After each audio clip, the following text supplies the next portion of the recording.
We will get started. Morning all. Oh, morning, Hugh. How's things over your way? Wet, but yeah, 22 buses just stopped outside my shop. Oh, fantastic. Love your updates about the number 22 bus. Yes. Always can count on you for that one. Yes. All right. Yeah, we have got quite a big meeting today. Very important. We are proposing to refer to Council the draft regional public transport plan. Yeah, so that is coming up. But first of all, we've got a few admin things to get through.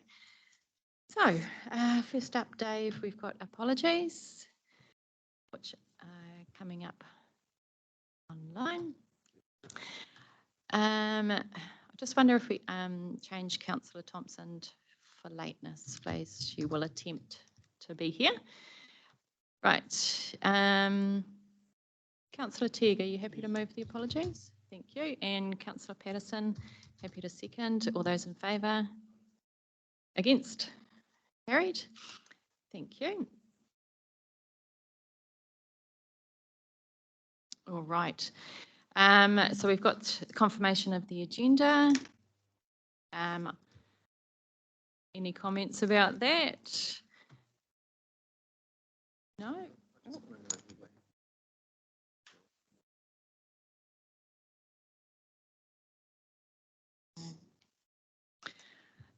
How does that impact?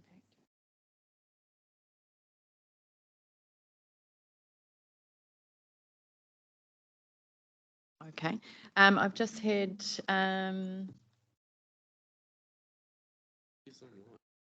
Yep. all right, sorry about that, people. We have got the confirmation of the agenda. I see we've got representation from Waka Kotahi online. Good to see you. So if we're happy to confirm the agenda, we'll do that. Thank you, Councillor Teague. Thank you, Councillor Patterson. All those in favour? Aye. Against? Carried. All right. Any disclosures of interest? No, we will move on. Nothing online, Dave? So far, so. Fantastic. All right. And the minutes. We have, yes, we do have two sets. So we've got the meeting from the 11th of February this year to confirm. Okay. Right, I'm happy to move those minutes as true and correct. And thank you, Councillor Teague, if you'd like to second. All those in favour? Aye, carried. And then the more recent meeting from the 4th of April.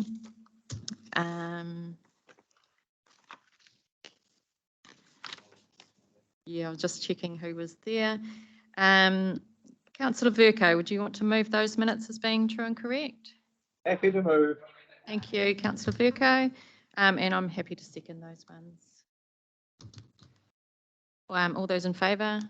Aye. Against? Carried. Fantastic. Public forum. As we have no members of the public wanting to present, we will skip over that one. All right. And just before we start on the draft regional public transport plan, if we can just go through, I'll just let everyone know who's in the room and who's online, and then it just makes it a little bit easier for everyone. So in the room we have Councillor Patterson from Waikato District, Chair Barry from Waikato Regional Council, Councillor Teague, Waikato Regional, and then online we have got Angus Kiwirail, Claire St Pierre from Waipa, thank you. Councillor Phillip from Matamata. Did I get that right? No, Hodaki, sorry, apologies. Who else? Great. Jess from Whakakutahi, welcome. Councillor Gallagher from HCC, welcome to you. Now, Councillor Gallagher, you're the only one from HCC on the line or in the meeting today. So, yeah, happy for you to contribute your council's thoughts today, please. You won't have any voting rights, unfortunately. That's fine. Morris, good to see you. Welcome. And we've got Michelle from Whakakutahi as well. Councillor Phil Brodie from Waitomo, got that one right. And Councillor Rodney, from Aotearoa, and then staff as well. So, yeah, fantastic. If you are online and you would like to speak, if you could just raise your hand and we'll get a speaking order. Should be fairly straightforward today with only a few of us in the room. Fantastic. Yeah, so moving on to the draft regional public transport plan. This has moved fairly fast thanks to the work that's been put in by a few workshops and staff focusing really well on it. So yeah, thank you for that. Initially, we were looking at just maybe tweaking some ideas within the draft. However, the will of the committee was that it needed a bit more than that. So hence what we've got here today, yeah, for us to recommend up to Regional Council to adopt, and then we can go to public consultation and then go through the rest of the processes to get it up and running before the end of this triennium. So yeah. Okay, Mark, would you like to add some thoughts as well? Yes, thank you, Chair, and committee members for your contributions to the development of this plan in pretty short order. As the Chair set out, the intention was really for an update or a refresh of the plan.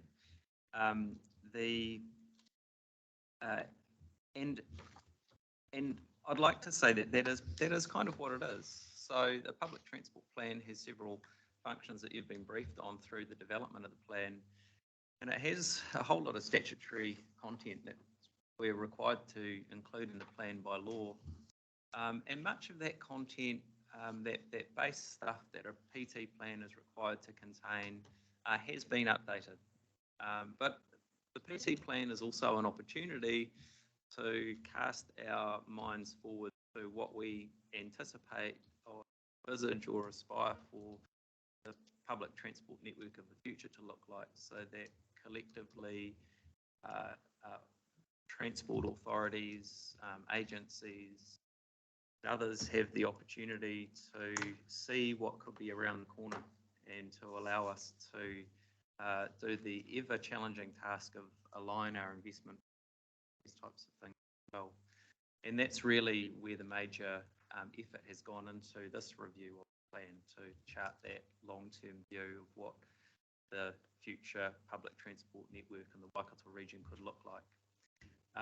So I'd like to again just thank the team that have been involved in this plan and the contributions of the technical staff from other councils who have also supported our team here at WRC. This is definitely a milestone day to have the plan, the draft plan, come to you. Hopefully receive your blessing and then make its way through to the Regional Council, alongside the appointment of the hearings panel that will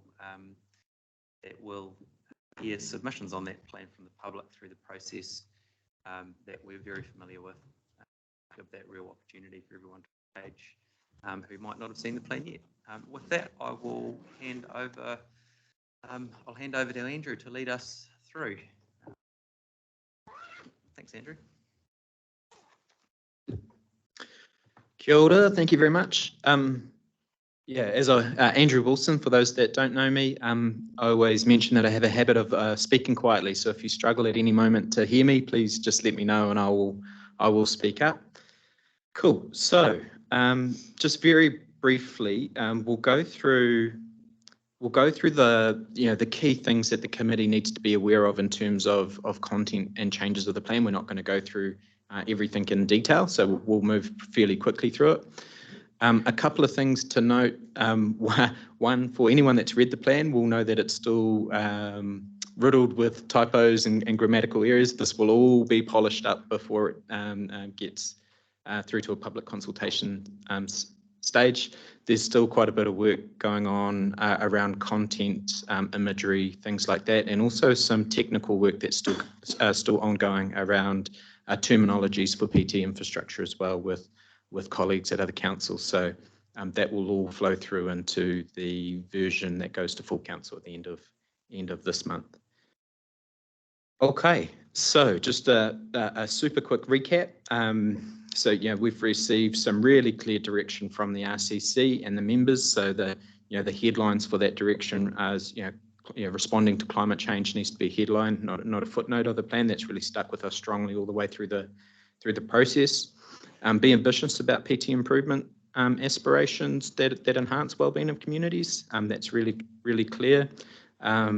Affordability is important, but this focus of the plan is aspirational. There are other really robust processes that will flow through and look at affordability, viability, timing, things like that. And the other really clear piece of direction was ensure a region-wide focus. So all of region. Progress so far. So we've with a number of workshops where we've worked through the aspirations. Workshop where we've looked at the climate change elements and responding to that, which has been really useful, and some broader buy-in through the RTC and stakeholders that has been hugely valuable as well. So next steps though. So hopefully today there's an endorsement for public consultation of the plan. We need WRC full council approval at the end of this month. All going well, that would mean public consultation in July. Through that, in the lead up to that and through that public consultation period, we'll be aiming to visit every territorial authority within the region, workshopping the plan, inviting feedback, and other key stakeholders as well. So any entity, organisation that wants to engage, we're all for it, and we'll go out of our way to make that work as well. So public hearings in August. Off the back of that, there will be a notion of final amendments, and then the aim is plan adoption in September. So a fairly quick time frame as part of that. So the plan itself is structured around 7 objectives. For those familiar with the existing plan, this will look quite familiar. The highlighted bits are where there's really significant change. Especially the aspirational components of the plan, which is really what we're going to focus on as part of this session. So there's other things in the plan that members will need to read, and if there are any questions or thoughts, we're available anytime to hear that feedback. But for now, we'll really focus in on these highlighted sections. So we'll jump straight into that. So, the first objective, which is a new objective, and this is a really clear one from in terms of responding to that notion of responding to climate change needs to be the centrepiece of the plan. So this helps address that. So the objective that we're proposing is to deliver public transport services in a way that results in negative emissions from 2027 onwards. So a very ambitious objective. But the principles underpinning this is, if you don't agree with these principles, you're probably not going to agree with what comes after it. So it's quite important. So the notion is that being carbon neutral isn't enough, and the simple logic here is that even if all global emissions stop tomorrow, the process of global warming will continue because it's a product of how much emissions in the atmosphere at any given time. So to make a difference, to arrest the worst aspects of climate change, we need to be carbon negative for a decent period of time. And the notion of urgency. So all delay from here is just going to contribute to the more severe outcomes of climate change. So doing our bit means, from a public transport perspective, doing our bit means doing it quickly as well. So in simple terms, we need to deliver PT in a way that results in negative emissions as quickly as possible. But obviously that's going to be governed by what's affordable, what's achievable, and yeah, that will certainly get a lot of attention and focus in the coming period. So the basic recipe for emissions reductions from a public transport perspective is related to how we deliver our services, so zero emission vehicles and the concept we're about to talk about.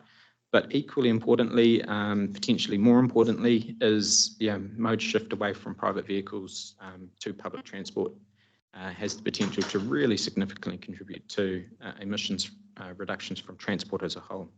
So we're really targeting those two things. We'll talk about service delivery next. The other aspects of mode shift away from PT is really wrapped up with how our urban areas will evolve over time, how our public transport system will evolve over time, and making it much easier for people to access opportunities in other ways other than a car. So the concept here is, if we break it down into steps, and this is talking about how we deliver our services. So properly accounting for PT emissions is really important. That forms the basis of everything that follows after that. But doing that on an ongoing basis in a really transparent way is what we will do. Step 2 is commence transition to zero emission public transport vehicles, and that's not even it's not even a debate anymore. As should we, shouldn't we, when should we? The whole industry is really re-gearing to zero emission vehicles. It is our only option. It is the lowest cost pathway, so that's fairly straightforward. And then the additional component that is being proposed here is this notion of, well, okay, how do we get to net negative zero emission vehicles on their own? Wouldn't get us there. So this is where the concept of offsetting comes in to pick up the difference. In very simple terms, this diagram illustrates how it potentially could work over time, and that's focusing, that's assuming a scheme where native planting within the Waikato region. There's a number of other ways it could be achieved as well, but the concept is that over whatever assessment period you look at, PT, the amount of emissions sequestered is greater than the amount of emissions produced from PT. But really inherent in that is, first and foremost, is avoiding emissions in the first place. And really the offsetting is picking up the difference in terms of what can't be avoided. That we end up with a really simple policy framework, actually, that incorporates all of that. So in simple terms, it's, the policy is to properly account for emissions and regularly report that. Emissions that can be avoided must be avoided. And emissions that can't be avoided must be offset in other ways. So a super simple policy framework as part of that. Related policies are associated with transitioning to zero emission vehicles. I'll hold there briefly through the chair if there's any comments or thoughts. After this, we move on to objective 2. Yeah. Thank you, Andrew. It's objective 1 is quite bold, but it definitely shows leadership throughout the region and possibly further. I'm just interested, is anyone else sort of looking at this carbon negative idea within the PT space that you're aware of? Not that I'm aware of, yeah. Okay. Any thoughts from around the table or online?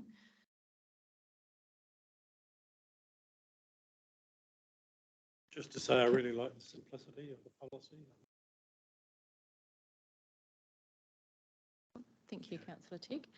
Councillor Verco online, and then Councillor St Pierre, you're after Hugh. Yeah, thank you for that. Andrew, is there any costings done on the actual cost of doing it? You're saying that all new vehicles will be emissions free, like electric buses and all that coming into there. Have you done any budgets on what this is going to cost? Have you got agreement from Waka Kotahi that they will continue to fund, and the providers that we've got actually contracting to run the buses? Have they looked at it and said yes, it is feasible? What have you done in this regard? Yeah, there's a few things going on in relation to that. So there is a lot of conversations happening nationally in the PT sector around how best to transition to zero emission vehicles. But in simple terms, it's the writing's on the wall for diesel buses. The cost of purchasing those buses is going up because the supply chains for vehicles are changing and orientating towards zero emission vehicles globally now. We can see with diesel fuel prices that's really hurting us at the moment, and it's only going to go in one direction over time. So my strong view is we're at parity at least now in terms of the cost of diesel vehicles versus zero emission vehicles.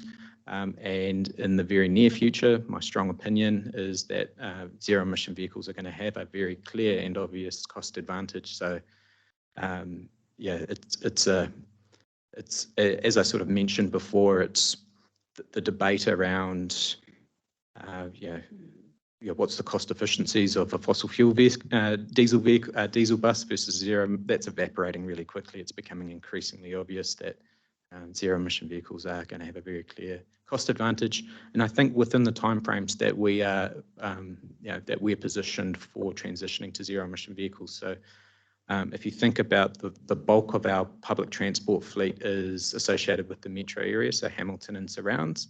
Most of all of that is due to be retendered in the next couple of years with new contracts hitting in 2027. So over that time frame, which is not long relative to the amount of things that need to happen, I think it's going to be really obvious that zero emission vehicles, clear cost advantage. Thank you, Councillor Virgo. Councillor St Pierre. Thanks, Angela. Really love the plan, Andrew. The questions I had was around the carbon offsetting. I think you mentioned that the plan is to do that offsetting within the region, and I just wondered if you looked at the scope or the area that was available, or whether or not the council was actually going to become an investor in like carbon farms or something similar. Yeah, that's a really good question. So the PT plan at the moment, or the draft version of it, is just saying, hey, there's options in this space. If the plan gets adopted, what we would then need to do is first and foremost do the proper accounting in terms of how what is the level of unavoidable emissions associated with PT over time, and then you'd scope a solution relative to that. And those solutions might be simply investing in offsetting schemes nationally or globally. When we workshopped that, I think elected members had a really clear direction around a preference for schemes within the Waikato region, particularly schemes that involved enhancing the environment. So, native plantings, you get a whole heap of other biodiversity. Depending how you do it, there's multiple other benefit streams you can get from that, in addition to making public transport carbon neutral. We did some very rough calculations, which is where the cost estimate figures come from. So, if our unavoidable emissions was about 5,000 tonnes per annum, which is way too high, like we're producing about 10,000 tonnes per annum from the public transport fleet now. Most of that fleet will transition to zero emission vehicles. So the unavoidable component of that is going to be much lower, but we need to do that proper study to identify what that amount is. So we've used a figure that's conservatively high, and then based on that, it's roughly about 200 hectares of land that would need to be planted in natives in order to offset that amount of emissions over time. But again, we're being really conservatively high in terms of the cost estimates and the footprints required when you do the maths. It's actually, I was very surprised. It's a lot more achievable than what I intuitively would have thought heading into this concept. Okay, thanks very much. Interesting space to watch, and there seem to be more options coming on stream all the time. For instance, I understand that there's some marine carbon farming, or like seaweeds, also looking really promising. Right. Yeah. Yeah. Thank you. So I think really good question, and the short answer is that the plan doesn't say what we would do. It leaves the door wide open to whatever the most effective solution would be. Thank you. Thank you, Claire. Angus. Kia ora, thanks. Just a quick point on timing. So with our Te Huia locomotives, they are of course diesel generated, and we are renewing the DF locomotive class that pulls those types of services, commuter services, and they should arrive late in the 2020s, and their emissions profile will be much lower than what they currently are. So there is already an improvement that's going on there, but they won't be negative emissions from day one. We are doing a fleet decarbonisation bit of work to sort of inform our long-term procurements of future locomotives. So there are, there may well be options to get them into a negative emissions profile, but at this point, I'd say it's very unlikely that would happen in 2027. So we might just want to have a similar policy statement there just to cover for that type of consideration, like you've got there for policy 3 on diesel buses. Yeah, and there wouldn't be an immediate transition like that. Yeah, absolutely. So the sort of the diagram I showed earlier is very conceptual to illustrate the components. But yes, so the emissions from Te Huia is factored into that total sort of 10,000 tonnes per annum for all of PT. So when we talk about PT, we're talking about offsetting all of PT that WRC is involved with region-wide. So that we fully anticipate Te Huia is going to be diesel powered for probably some time to come. This concept around offsetting or sequestering carbon provides sort of the policy headroom to allow us to properly scope what the future of zero emission trains might be in New Zealand, but that's a much broader national conversation. Yeah, cool. Sounds good. Thanks. Cool. Thanks, Andrew. Councillor Patterson. Sorry. Yeah, thank you, Chair. Yes, Angus is probably, I was going to raise that about the Te Huia and the diesel use, so great to hear that that's factored in.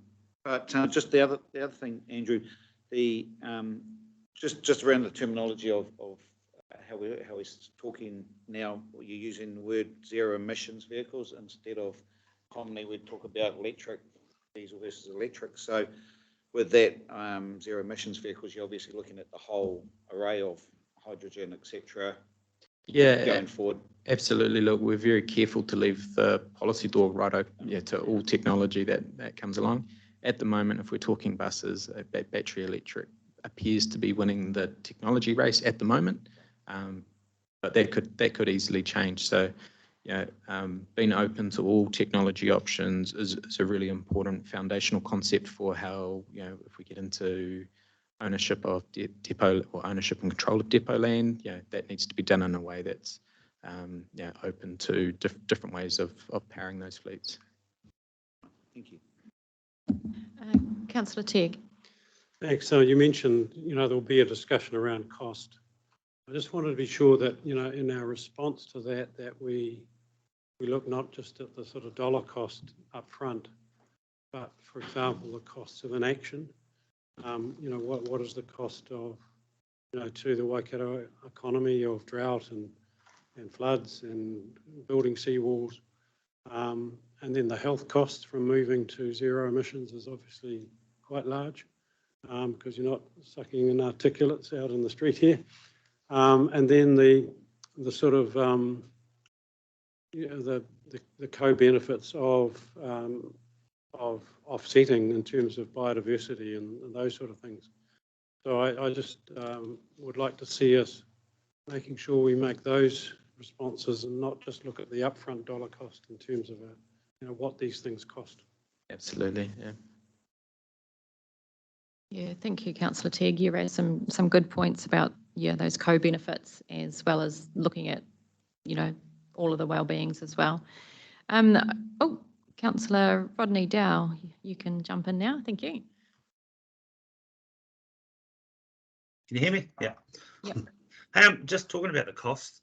I'm not sure about buses. I'm just talking about trucks, obviously, but electric or zero emission trucks are like 3 times the price of a normal truck. So is it realistic that a bus from 2023 onwards is going to be zero emissions, is going to drop 2/3 of the price, or a bus is already at a lower rate? I think it's great ideology, but I'm just not sure whether it's achievable. Yeah, I think fair question. So we are seeing pricing come through now where a So certainly a battery electric bus, the upfront capital cost to purchase that bus is higher than a diesel bus at the moment, but the diesel bus, the capital cost of a diesel bus is going up as well. The capital costs have been coming down, the range has been getting better. It's roughly roughly speaking, a standard size medium bus, 300, 400,000, a capital cost to purchase, a battery electric of equivalent to size is about 500,000 at the moment. Obviously, costs can vary a lot. And then when you factor in the operational costs, so much cheaper to run a battery electric bus than a diesel bus, and bearing in mind these vehicles are doing a lot of Ks all of the time, so those operational savings mount up really quickly. So as I say, when you factor all of this in, I think we're at or very close to parity now, and then the fossil fuel costs we can see are only going to go in one direction. The trend for battery electric in particular is really positive in terms of continuously coming down. So, yeah.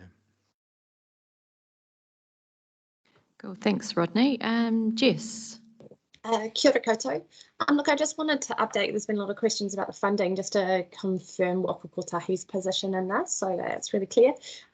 We're mandated by central government as to what we fund, and we're working really closely with Andrew and the team around the current Waipa tender. But the funding currently is targeted at no new EVs from 2025 and a EV-only fleet from 2035. So this tender is going to prove a really useful way for us to test the comparative value of, how much have EV buses come down from diesels, because we know there was a big price differential, but it has changed a lot. But we won't fund anything above that standard cost outright at this stage, because we're simply not funded for that. The other thing I just want to flag, and we don't have an organisational position on offsetting yet. It's a really new area, and it's cool, credit to Waikato, you guys are leading the charge a bit here. But my early instincts are that we wouldn't be funding offsetting. So that's obviously not a formal position, and it's very early days on that. But I just want to make, signal that that's where I would expect that to go. So not all of what you're proposing here would be funded through the NLTF. The NLTF is incredibly constrained, and I'll talk a little bit about that in my update later on. But there are real challenges around how much we can contribute to some of the operational increases set out in the plan at the moment. But we are really supportive of the direction, and I think there's some opportunities through future emissions reduction plan funding backups as well to kind of push through some of these. Cool, thank you. Oh, one more. Councillor Phillip. Thank you, Chair Angela. Just a question around the affordability. I assume that all the infrastructure necessary to shift to this to the EVs has been factored into the costings. So it's all around how long does that infrastructure last, and the depreciation needed to make sure it's ongoing. Has that been factored into those sums? Cheers. Yeah, it's certainly top of mind for us. So towards the end of this presentation, I have some high level expenditure figures over the period of the plan, and yes, those numbers are factored into that. Cool, thanks, Phillip. Yeah, good point about especially the depot land in order to charge these vehicles. Yeah, it's something that we've been looking at for a number of years now. So I believe we're getting possibly close to a solution. Yeah, coming up. But yeah, that'll be good. Yeah, the whole depot land and who owns that is a really important conversation. Yeah, it's important that the bus companies don't own that. Yeah, we don't want them having a monopoly over who provides what. So it's really important that that depot land or that infrastructure remains in public ownership. Yeah, but we're just looking at how we do that at the moment. So yeah, we'll bring that back to council moving forward. Yeah, thanks, Andrew. I think if we carry on. Cool. So objective 2. So this is where under objective 2 is where that vision for the future aspirations come through, and it's all premised around delivering an integrated network of public transport services that enhances accessibility and well-being. So being the objective, but I think it's really important to put some dimensions around what is accessibility and what is it governed by. So in the plan, we define accessibility as people's means and the extent to which they can access opportunities like education, employment, healthcare, recreation, social opportunities. And the really strong notion that if to enhance accessibility is to enhance well-being. And how accessibility exists throughout the region varies a lot by location. So we've taken a very regional focus to exploring that as part of this plan. And also in super simple terms, accessibility is governed by, in the plan we say 3 things. So land use, how many opportunities are within a given area. Cities and towns are places where there's a lot of opportunities concentrated in a relatively small area, hence why people live in cities and towns. Transport, how many opportunities you can access within a reasonable travel time. So it's great to have opportunities, but if you can't access them within a sensible travel time, they're not really opportunities or not opportunities that are available to you. So the transport dimension of that becomes really important. And then we suggest the 3rd dimension is personal circumstances. So, the ability to live in locations with lots of opportunities and or access opportunities by transport. And there's a lot that goes into that. So there might be disability, it might be poverty, it might be a whole range of things. But the notion in the plan that is, we've really got to hunt out those barriers and deliver PT in a way that removes them. The ultimate goal being enhancing accessibility and wellbeing. So when we think about accessibility as the goal, what are the 2 sort of high-level network design strategies that we can implement to deliver on accessibility? And it's really fundamentally important to understand this. So elected members around this table will have a good knowledge of it, but it's worth repeating. So and we anchor this in the plan as well. So if our only goal was to maximise ridership, the amount of patronage on a service at any given time, we would design and deliver the networks in a very particular way. We would only operate in areas with the highest concentration of population, and we would only operate on corridors that have a lot of activity on them. And that means services can be really frequent, a bus is never far away, and it means those services will be really useful for the people within that catchment. And that's the type of service level that can deliver modal shift, support higher urban densities, reduced environmental impacts.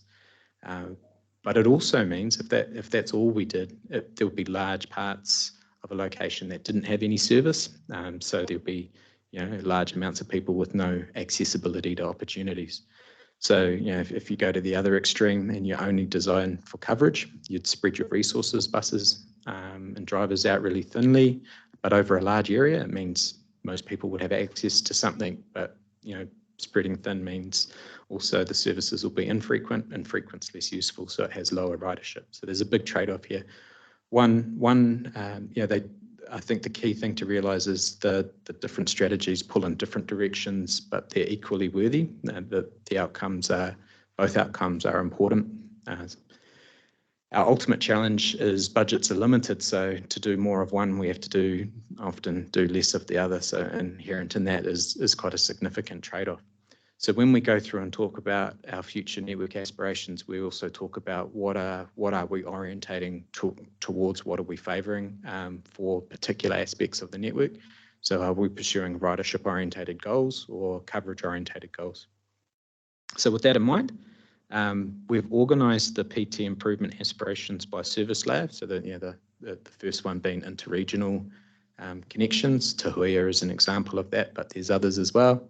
The next layer is regional services, so connecting urban areas throughout our region and connections within urban areas throughout our region as well.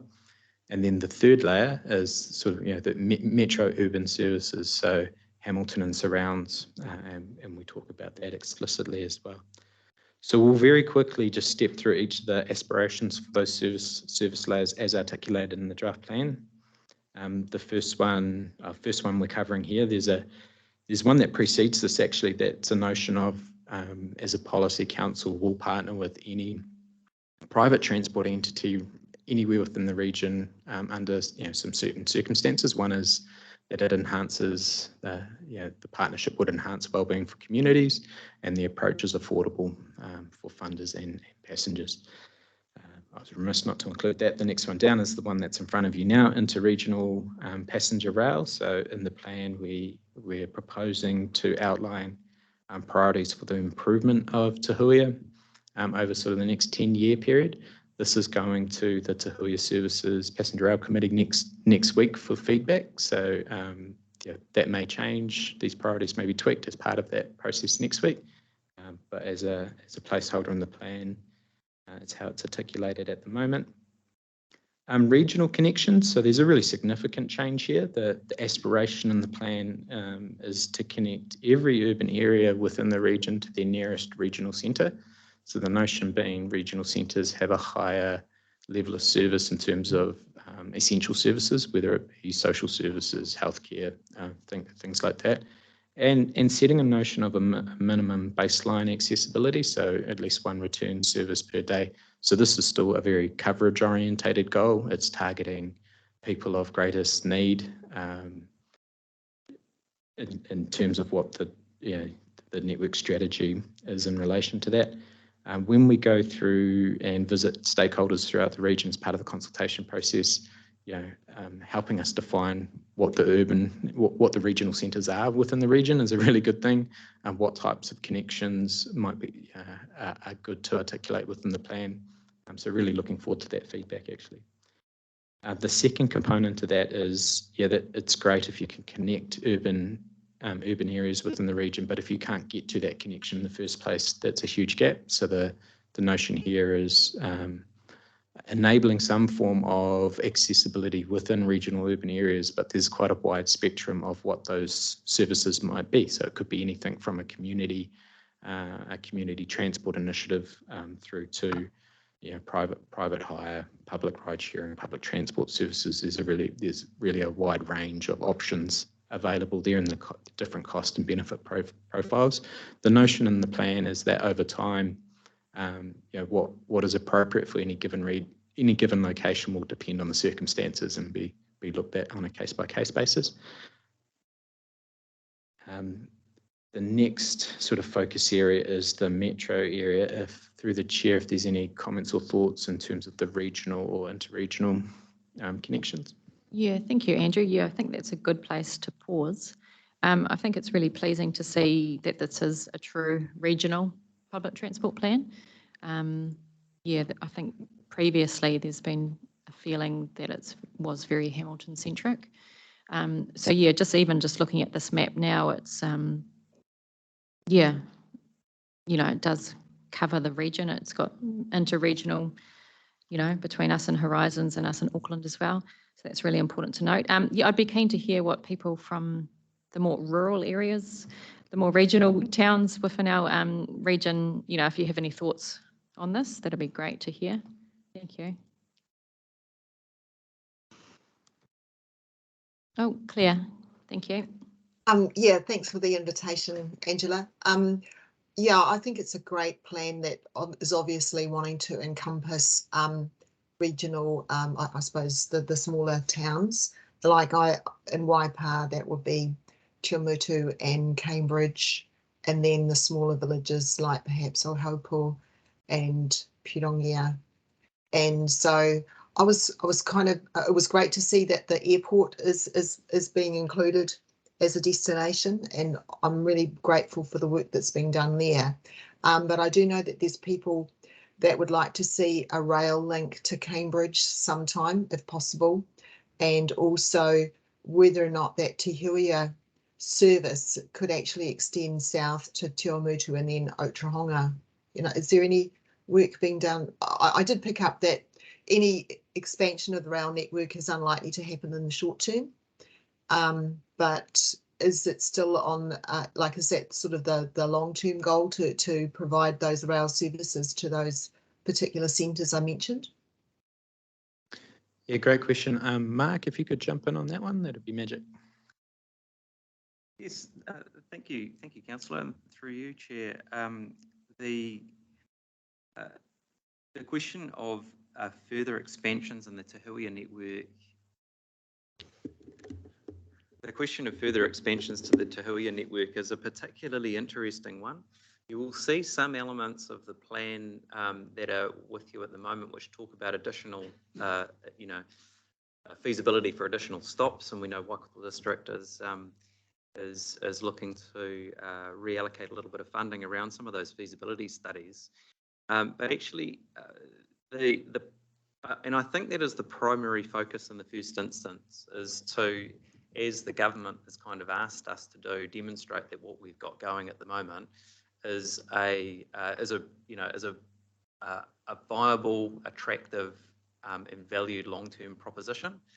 Having done that, though, passenger rail is really unique, and I'm sure Angus would be able to add to this as well potentially. But the marginal cost of additions in terms of the additions to the network, once we have a sustainable base, are not as high as you might think once the infrastructure costs are dealt with. The actual operating costs, the marginal additional operating costs of an extension to the likes of Te Awamutu may not be as high as we might anticipate it being. So I think it's a great question, and I think once we are able to demonstrate that Tahuia is both a valued and valuable long-term proposition, then that's something to think about. The other thing I'm reminded of is there is a piece of work underway at the moment, which is a politically led piece of work on the North Island main trunk line, and in particular promoting a public passenger connection between Palmerston North and Hamilton.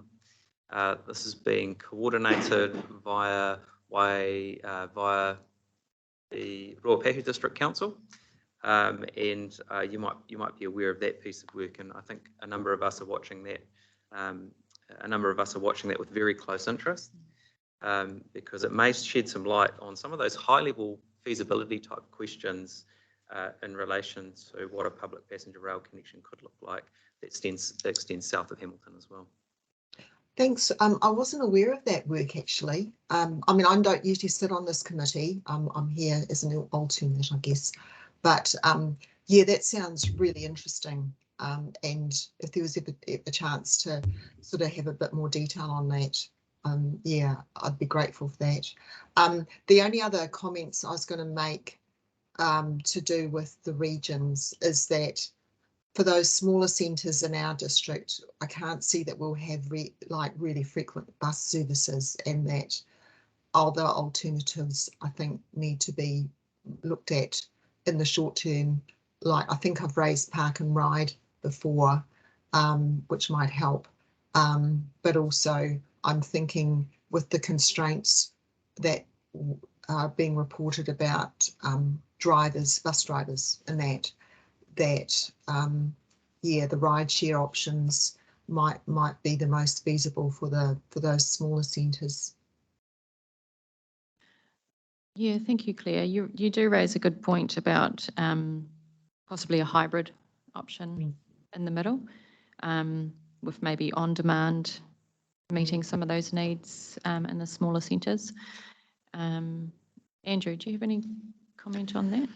Yeah, I think you're absolutely right. Like, yeah, prioritising transport to people of greatest need in the first instance is super important. And on a regional basis, we'll see this all throughout New Zealand, but yeah, especially in the Waikato, the needs of our people everywhere, so including in the metro area, but particularly in the regional areas, are going to change significantly over the coming years, and that's that's very much just a product of population ageing.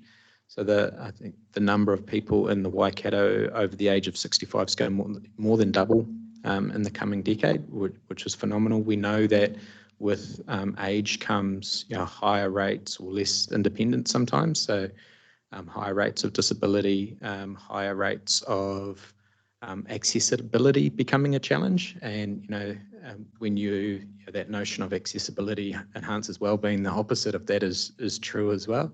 So some of these solutions are absolutely going to be targeting those types of things, and they can deliver an immense amount of benefit. How exactly to do it it's got to be a horses for courses thing. Like it's a terrible cliche, but it's very true. We're a little bit slow to the party in some ways, but the immense value community transport initiatives add is really impressive. Actually, they organise and deliver services in a way that we would never be able to. They know the people on the ground, and they can meet needs in a way that it's just not possible for us. So in many cases, the single most effective thing we could do is probably just better support community transport initiatives, encourage more initiatives where they don't exist. That won't be possible in all situations, and there could be good need justification to put in more comprehensive public transport solutions that might be more traditional in terms of how we provide those services. But the plan is very strong on the notion that it needs to be community-led, whatever that solution is. And these things will build up over time, right? It's not like we'll go out tomorrow and start delivering these things everywhere. Yeah. Oh no, I really agree completely with what you're saying. And I'm hoping that the material that supports the consultation process will really highlight that for people that are living outside Hamilton City. You mentioned that you've got your eye on the ageing population, but in fact, like I live in Pirongia Village, and people that are commuting are really feeling the cost, the increase in petrol, because they do a lot of miles, whether it's to their work or getting their kids to school themselves. And so I do think it's got some urgency behind it. And if it was made clear when you're consulting on this that you're open to community-led initiatives or having a conversation to try and craft some kind of solution locally, I think that would be really helpful. Yeah, thanks a lot. Thank you. We'll emphasise that because that's absolutely the intent of the plan. Yeah. Cool. Thanks, Claire. You mentioned park and rides. I was just wondering, Andrew, if you could elaborate where they're best suited, where they're totally not suited, and how we're addressing that, please. Yeah. So park and rides, context matters a lot. So park and rides can add a huge amount of value, particularly in kind of the fringe urban areas. So you imagine take Morrinsville, Tiamutu, Cambridge, for example, on the edges of those townships as a way of intercepting people onto public transport on the way into the city. Those types of solutions can be really, really effective. Park and rides, dedicated park and rides that are formalised within urban areas is a lot more challenging because you end up using really valuable urban land for what is really quite a low value use. So storing vehicles basically,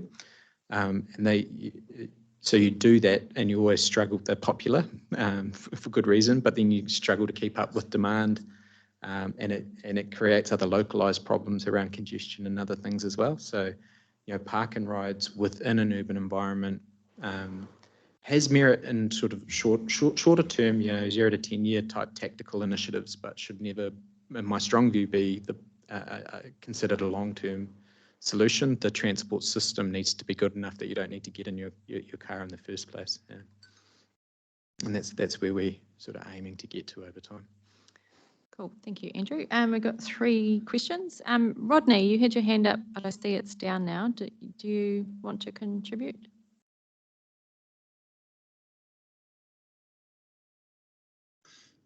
I assume he put his hand up, so I assume he was going to ask the question. I just see the link. It doesn't go down to places like Pupu. I just wonder why it stops at, say, Tikawiti. I see it veers off to Tamarunui. But there is little towns like Pupu, which is still in the Waitomo region, not Nautronga. But I'm just wondering the criteria.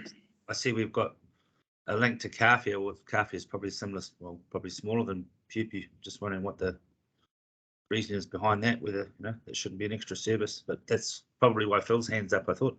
Yeah. No, great point. And actually, it's not on this map, but we had in previous versions, we should reintroduce it as a caveat saying, hey, there's stuff here we've missed and it's not deliberate. So, yeah, it's a really good point for consultation as well. Is there a minimum size where you might trigger a solution? We looked into that, but it was very difficult because it kind of depends on what the solution is, right? So, a comprehensive contracted bus service is not going to be appropriate in in a location that has a really small population, but a community transport initiative absolutely might be. So we didn't want to put necessarily a threshold on the size of an urban area that might attract a solution. I think that gets factored into the context for a given location. But as we go through, we will recast these images and include, there'll be obvious things that we've missed as we go along that will make their way onto the map. So short answer is it's not deliberate at all. Yeah. Good point, Rodney. Thank you. Councillor Phil.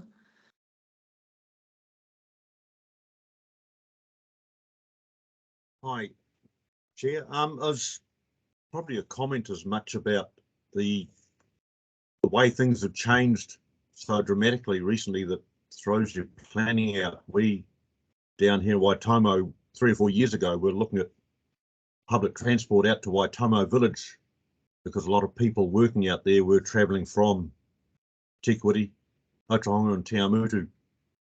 But with the collapse of the tourism industry there, that has disappeared off the planning board totally.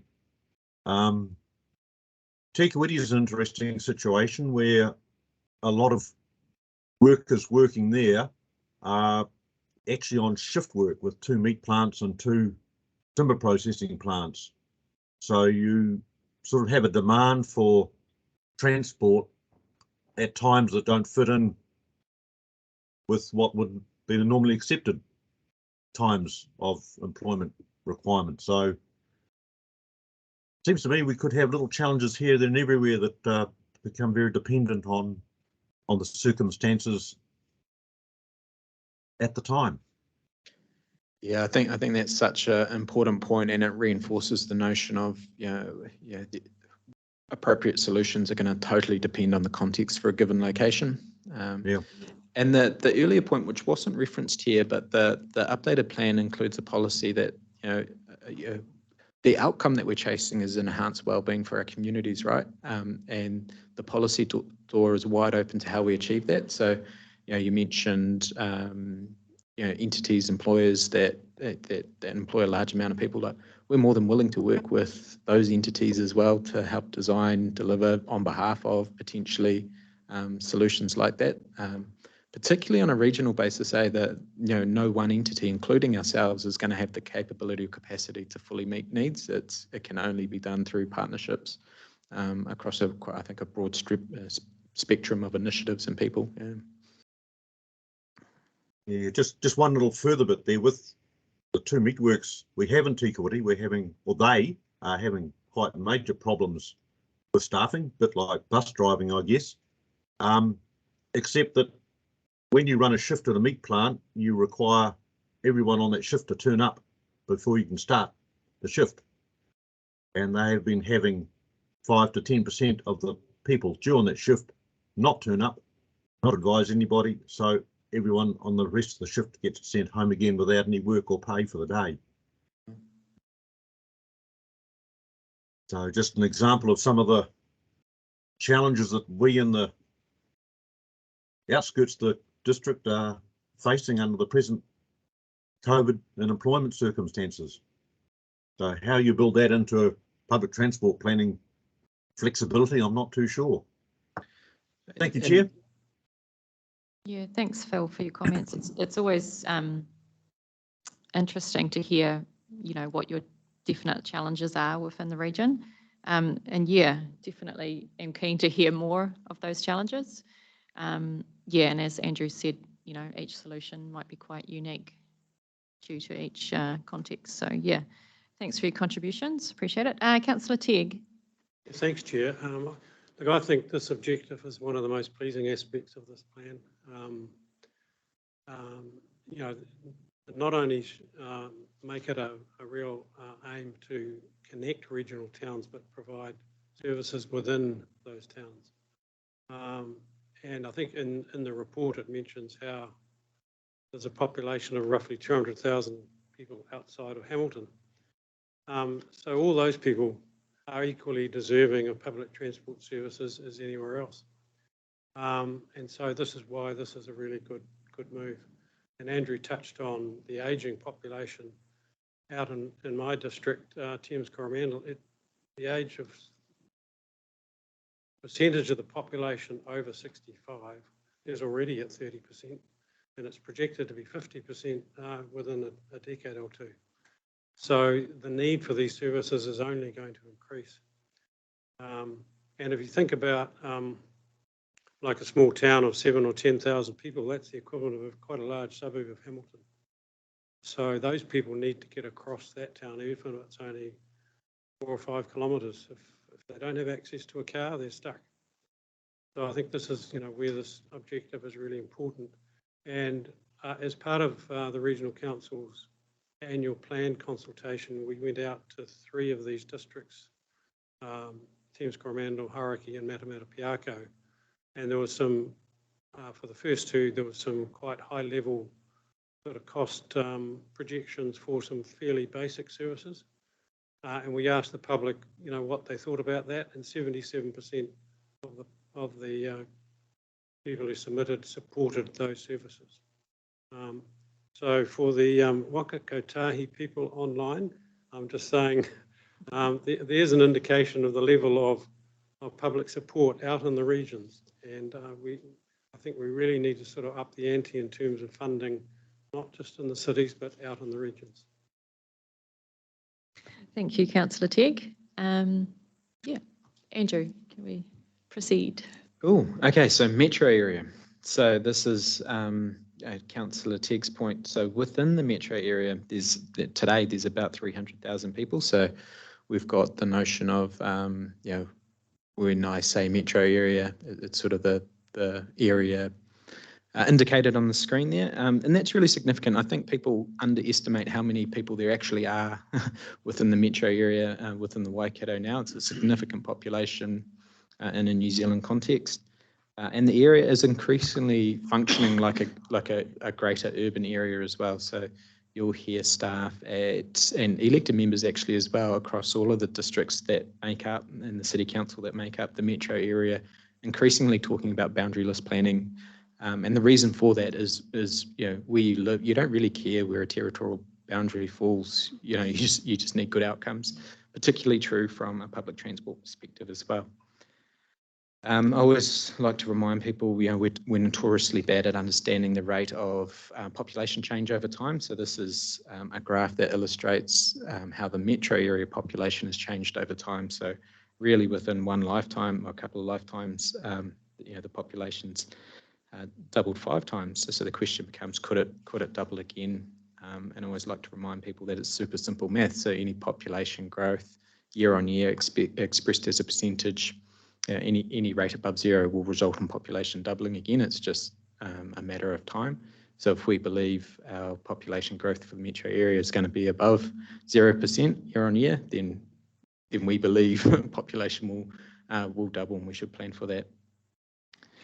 But with that comes some significant challenges, right? So, you know, in super simple terms, population growth, a lot of people in a relatively small area, which is, you know, the definition of urban areas, throws up some significant challenges, particularly when our main means of mobility is orientated around cars. We just run out of space, and there's the obvious implication of that is congestion and travel delays, but there's a lot of other hidden costs to society and the public associated with that as well. So the net result is, you know, if we're anticipating population growth, we need to utilise urban space more efficiently. So that's both in terms of land use, but also our transport modes, so more space-efficient transport modes, walking, cycling, micromobility. One of the great champions of micromobility is right next to me as well. And public transport's got a huge role to play in that over time as well. So this is really just setting the scene for the major goal for the metro area is to transition to a ridership orientated network. So that's when we talked about ridership and coverage before, that's about concentrating resources on the busiest corridors and the busiest locations, but doing it on a metro area scale as well. So it's really quite significant. So the headline aspirations is implement a ridership orientated network within Hamilton. That's a really high priority. Establish frequent PT links between Hamilton and the larger metro towns, Huntly, Nguruwahia, Cambridge, Te Amuru, Morrinsville. So that's frequent services all day. Plan and provide frequent services within the large metro towns in concert with integrated land use. So there's not much point in doing it in the absence of and there's great work happening around land use strategies in these areas. We kind of need to catch up from a public transport service provision as well.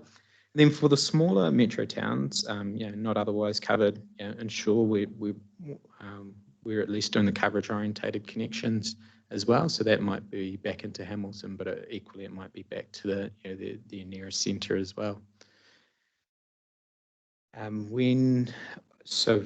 The next bit, and we're coming to the end of the network elements, the next bit's really honing in on Hamilton. Before we do that, through the chair, if there's any metro area focus questions? Okay. Anyone from the metro councils who've got any comments, or anyone else as well? Don't want to exclude anyone. Cool. Alrighty, so Hamilton. And we've termed it sort of Hamilton Ridership Network Plan, and we've been very specific around what are the network, PT network elements that are going to deliver on those ridership outcomes. The ridership outcomes are supporting more intensive land use development, a more compact urban form, mode shift, emission reductions from transport. And we can be those core elements are service frequency, network structure, frequency, infrastructure, and land use. And I'll very quickly go through these, but not in detail. So service frequency, super important for driving high ridership.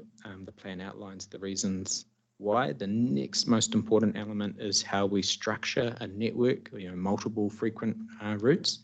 So for Hamilton, we're saying, this is very much going to be around a grid-orientated structure, which is a really important point because that's the structure that enables anywhere to anywhere travel. It enables maximum access to opportunities, jobs, education, healthcare, those types of things, and it does it in a really efficient and resilient way. When we map out a grid-like structure for Hamilton, we get a network structure that looks like the diagram on the right. There's a huge amount of work over many years that sits in behind that. So a lot of structure planning work in partnership with the City Council, and not a lot of network work from my colleague over the corner there as well. And then when there's the really important project that's been underway is the Metro Spatial Plan. So when we layer in the Metro Spatial Plan outcomes, it's 100% consistent and aligned with the network strategy for the city as well. I'll skip over that one. This diagram, which will exist in the plan, is the simplest way we can attach everything together. So on the vertical, it's got PT service levels, so how frequently a bus might go past you. It references how what's required from an infrastructure perspective to lift service levels over time. The higher the service level, the higher the land use intensity and access to opportunities you can support within a given area as well. So as a way of simply articulating how things fit together, anchoring this in the plan. There's more detail in the plan, which we won't go over. Targeted services, so this is within the city, but it's regional as well. I'll just draw the committee's attention to two key changes. One is in relation to school transport. So at the moment, our region's a little bit unique in that we don't have a dedicated school bus component to our network. We have what we call school assist services. So where there's capacity challenges on an existing general access public transport services, we might put an additional capacity over the top of that, but it's general access as well. This plan is including a policy that opens the door to providing dedicated school bus services within Hamilton, but it's not limited to Hamilton either. And it outlines some criteria for how we might do that. One of the key criteria, though, might be that we would only do it in partnership with schools and in concert with developing travel plans for those schools, and those travel plans would include a PT component, but equally would include a component about how do we minimise private use vehicles as part of that broader plan as well. And we would aim to work with the relevant territorial authority about wrapping around, not just the public transport elements, but much broader elements as part of that. So it could be an incentive for schools to partner with us in doing that as well. Total mobility, not here, but in the total mobility, we really clearly referenced the intent to move to a regional delivery model for both the funding and delivery of total mobility. That needs to go through LTP processes in due course, but it's anchored in the plan now as well. I've highlighted the blue bit here. We're still working on, this is where we'll anchor really simple terminology for PT infrastructure, among other things. We're just working on that with colleagues at the moment, and we'll include that in the version that goes to full council towards the end of this year. I mentioned earlier, when you add up all of these aspirations, what does it mean for public transport expenditure over time? So over a 30-year period, it would mean our expenditure on public transport would increase from about 30 million to about 140 million per annum over that 30-year period. So it sounds like big numbers. You've got to put that number in context of population will be changing over that time period as well. So we have, when we look at PT expenditure on a per capita basis, we can compare ourselves with other regions. And as per the list there, we're significantly undercooked at the moment on a comparative basis to other regions. So even over a 30-year period, accounting for population growth, we end up at a per capita investment level of about just over $200 per capita, which is still below other regions today. So it just helps put that number in context. Really importantly is, for the metro area in particular, there's some really significant complex programs that come in as part of that. There's work underway, which is part of what we will engage with when we go around all the territorial authorities. We call it our business improvement review, but it's really just looking at how we are, Mark can speak to this as well, much better than I, but how are we configured in a way that will enable us to deliver on what will be really quite complex and significant programs over time. So this plan makes some minimum recommendations around what we need to look at. So we certainly do need to simplify our funding model for public transport on a regional basis, and the notion of finding ways to work. We have very good relationships with all our regional partners, but building on those in a way that helps us deliver coordinated programs is going to be a really important feature as well. Yeah. Cool. Thanks, Andrew. I see we've got a question online. Councillor St. Pierre. Yeah, thanks. I have a couple of questions about the school services and then also the funding.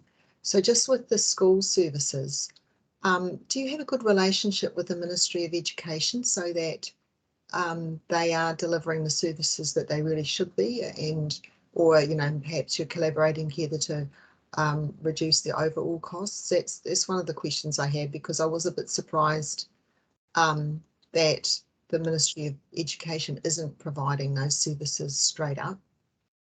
Yeah, so great question. So the short answer is yes, there's very good relationships with staff at the Ministry of Education relating to school bus transport.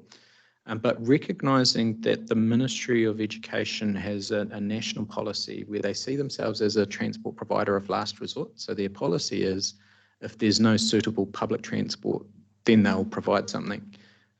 So we have, in addition to this policy in the plan, we have a policy that says, hey, we're very willing and happy to partner with and coordinate the service delivery with the school bus services with the Ministry of Education, provided it's the best outcome from a New Zealand Inc. perspective, and it's not just shifting cost pressures between central and local government.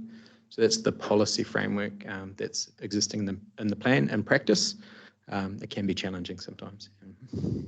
No, thanks. Now, another question about the school services is that my understanding of the sort of system constraints is that it's actually the morning and afternoon peaks for getting kids to and from school that creates a lot of constraints around the amount of stock that you have, the number of buses and things like that, and that perhaps being a bit more creative with spreading that peak might alleviate some congestion, and then the fact that you don't have to have so many buses and things like that. Have you considered anything like that? Yes, certainly when you get a whole heap of demand coming onto the system at any one time, it drives a peak requirement in terms of resources. If, the policy around working with schools in terms of travel planning, there's some significant caveats around that. One is, only if we've got sufficient funding and resources to do it. And the other, that's both staffing resources as well. But those issues aside for a moment, the notion of the travel planning could be a really interesting one, in that maybe you work with a cluster of schools within a given area, and even just coordinating bell times a little bit could result in some significant benefits in terms of resources required from a public transport perspective, but also impacts on the broader transport network as well. Yeah. I think that it's been recognised that school traffic is really driving a lot of congestion, and that if it could be spread out a bit more, doesn't have to be a big time interval, but enough to actually reduce those really high peaks, I guess. Yeah, it'd be great to see some kind of collaboration to ease that a bit. And I'm picking up on a much, I suppose, like we're not talked about it yet, but this issue with the availability of drivers, I think that's going to be something that isn't going to go away in the short term, and that we need to be planning, other ways of managing that. Now, the second question I had was about funding. And while I don't have any problem with what's suggested there, I am aware that overseas, free public transport services are made possible by employers paying like a 1% tax on their payroll or something, because they're the biggest benefactors of a good public transport system where employees can get cheap transport to and from their workplace, and it's reliable. They don't get caught in traffic, they arrive on time and things like that, and they're safe. And so I'm hoping that looking at how employers could be contributing to the overall system, will be a part of this plan. Yeah, it most certainly is, actually, and it has been a part of the previous plan. And off the back of that, we actually have a number of initiatives underway. So, for example, the Wintec University DHB will be live soon if it's not live now. It is live. They are funding subsidised travel on public transport for their nominated people. So in the DHB's case, it's everybody accessing the hospital campus in Hamilton from anywhere within the region, which is a brilliant initiative. For the university in Wintec, it's their staff and students. But we can offer that to any entity, and it's an explicit policy in the plan as well that wishes to do that. It's a win-win for everyone. It's a really good approach. Yeah, there's a lot of efficiencies that are created, and efficiencies for the employer as well. Yeah, so I don't know whether or not that could be part of the messaging that goes out to maybe encourage more uptake of other big employers or something. But yeah, even give any examples of what's already been put in place, because I think that creates a lot of goodwill with the community, that they can see that those, I suppose, plans have already been progressed, with some of the big employment centres. Yeah, absolutely. Thanks. Yeah, Claire, you raised some really good points about, what definition of what being a good employer is, and those employee benefits as well. I know there's a few councils who subsidise their staff to get to where they need to go on PT, and it would be encouraging if other councils would do the same within their travel planning as well. Yeah, we've worked really hard on those partnerships with the Wintec, Uni, and DHB. So it's encouraging to see them come on board. Yeah, another area would be government agencies as well. Yeah, getting them to subsidise their staff on PT would have definite co-benefits as well. And then, yeah, also those private companies definite would, yeah, we're definitely open to that. So, yeah, spread the word. I know, as Phil was saying before about, you know, those shift workers, I've spoken to a few people within Hamilton who our current PT times don't suit, but perhaps some sort of dedicated on-demand might fit their shifts as well. So, yeah, lots more conversation to be had in this area. So thanks for bringing it up. Yeah, I don't see anyone else. Yeah, so Andrew, carry on. Thank you. Cool. That's pretty much it. So just a reminder, there's a lot more content in the draft plan itself, so I'd encourage people to read through that. And as mentioned, really the next steps, assuming it achieves an endorsement today, really the next steps are to engage with each territorial authority and any other stakeholder that's keen to engage as well. So a lot further opportunity to shape the content and direction of the plan as we go through the consultation process as well. Thank you, Andrew. Yeah, it's really interesting to step through that. So thank you for doing that. As there is no further questions, we'll move to the motion. All right, so that should be coming up on your screens. There it is. And we've just made a slight adjustment to the third one, which is highlighted. So it won't come back to the full committee, but it will go via the hearings subcommittee before returning back to Regional Council. Fantastic. So I'm happy to move that motion. Councillor Tegg, would you like to second that motion? All right. All those in favour? Aye. Thank you to those online. Against? Carried unanimously. If we can put that. Cool. Thank you very much. Moving on to the next thing, which is establishing the hearings panel as part of our public consultation. Mark, did you want to take us through that? Thank you. Yes, thank you, Madam Chair. The process, I expect that most of our councillor members of the committee will be familiar with the special consultative procedure. That's the process through which this plan is required to go. And in so doing, a hearings panel needs to be established in order to hear and deliberate on submissions and provide recommendations on adjustments to that proposed plan back to, as per the previous resolution under the last item, to the council, back to the Regional Council, and that's really what this is about. The approach that is proposed here for appointments to that hearings panel is effectively by indication of interest to the chair. That's deliberately as open as we might hope to have it. Because, and technically there's nothing really preventing the entire committee from hearing the plan. But the preference here also, and Dave may wish to speak to some of this, is to, I guess, for the purpose of ensuring that the hearings committee maintains quorum and the likes, and for the benefit of the efficient management of the hearings, to have a slightly smaller number of on the formally appointed to the committee with alternates in the event that they're unavailable.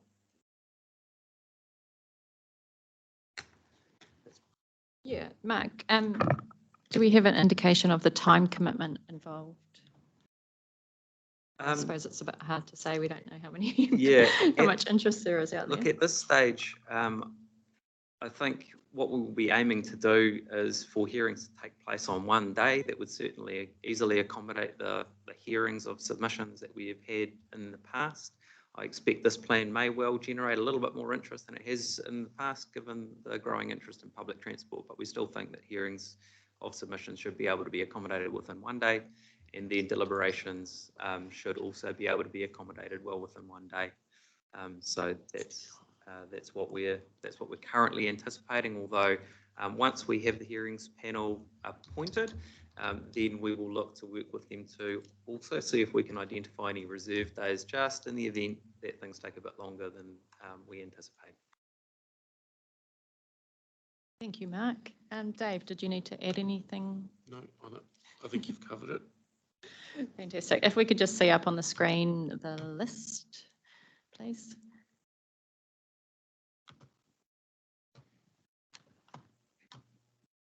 Right, so just by way of process, do we need someone to move and second before we add names, or? Right. Councillor Patterson is happy to move. I'm happy to second. Right, so it's now on the table. If we can flick down to the names. Oh, I'm happy not to have an alternate. Do I need one? No. Thank you. Hamilton City is represented. I'll open it up to nominations. I think it's really important that we get a good spread around the region, as this is a regional public transport plan. Yeah, so if you'd like to put your hand up, I'm happy if people self-nominate, that's absolutely fine. Well, I'll express an interest in being one of the 3 additional members. Thank you, Councillor Teague. Councillor Clare. Yes, I spoke to Liz Stolwick, and she's happy to put her name forward. Or I don't know if, because Graham Webber is usually the member, so maybe if you put Graham's name and Liz is the alternate or something. Yeah, Liz is his alternate anyway, so we're happy to put Liz first and maybe Graham as the alternate. Yeah, thank you. No, thanks for that, Claire. Anyone else from beyond the metro area who'd be keen? I don't mind being on that hearings panel. Some of the placeholders there that's been put in for those hearings do cross over for us at this stage, but if we can have an alternate, I'm happy to be on that hearings panel.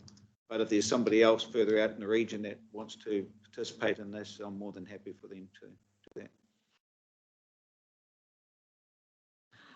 that. Councillor Phillip. Thank you, Councillor Patterson. Let's see what else comes forward. Councillor Phillip. Thank you, Chair. Look, I'm happy to put my name down as an alternate. Thank you. You happy to work in with Councillor Patterson then? Yep, absolutely fine. Appreciate that. Thank you. Councillor Verco, would you like to be Councillor Teague's alternate? No, I think you've got enough representation from Regional Council on there. You need to go further in the territorials. Good point. Thank you. Councillor Rodney. Do those days, have you had any, placeholders in your diary? If you've had a chance to have a look if any of those days may suit you? Which day? I haven't had a look at the days, to be honest, but yeah, I'm quite happy to. I'll jiggle things around. Yeah.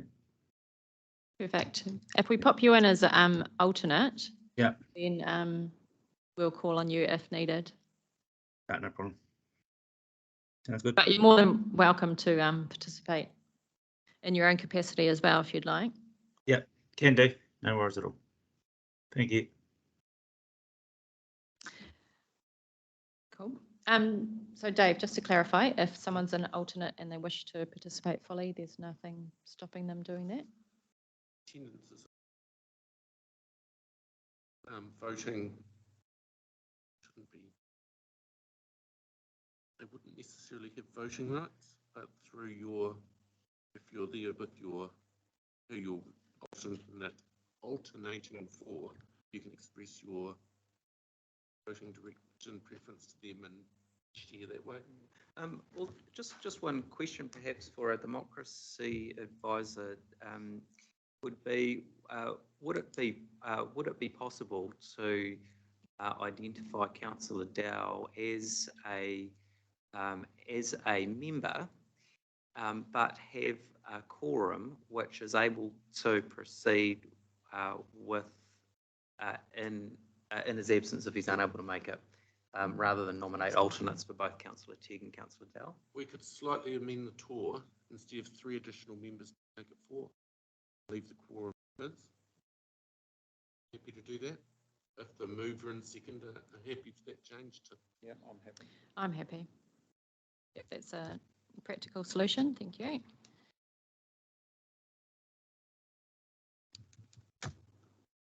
So I think we remove, Councillor Tegg doesn't need an alternate. Does that work? Yep. And then Waka Kotahi representation, I think. Kia ora, Michelle Tafaro will be our representative and I'll be her alternate if anything happens. Cool, thank you, Jess. No problem.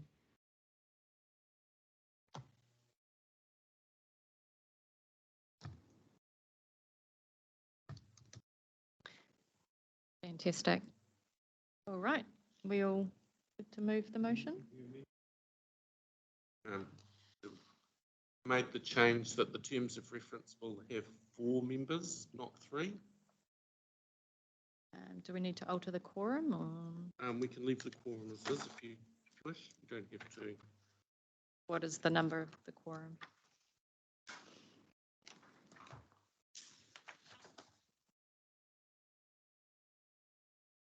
All voting members. Oh, that's yep, very reasonable. All right, let's move the motion. All those in favour, please say aye. Aye. Against? Carried. Thank you.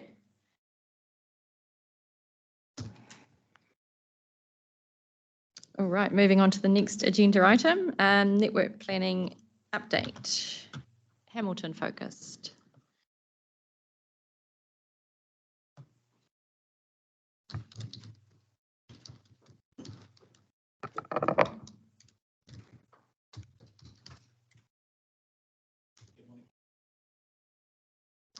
Welcome, Andy. Welcome, Trudy.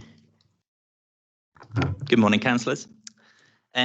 So for those of you who don't know me, my name's Andy Carnell. I'm team leader for network planning performance, and that basically means that I look after all the bus timetables in the region. I'll give you a brief update on the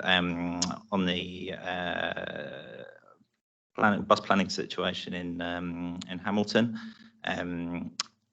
But happy to take the report largely as read, apart from where I've got a verbal update, and I'll also invite colleague Martin Parks from City Council to give an update on the progress of the transport rejuvenation project, and also some of the corridor studies that Hamilton City have been looking at.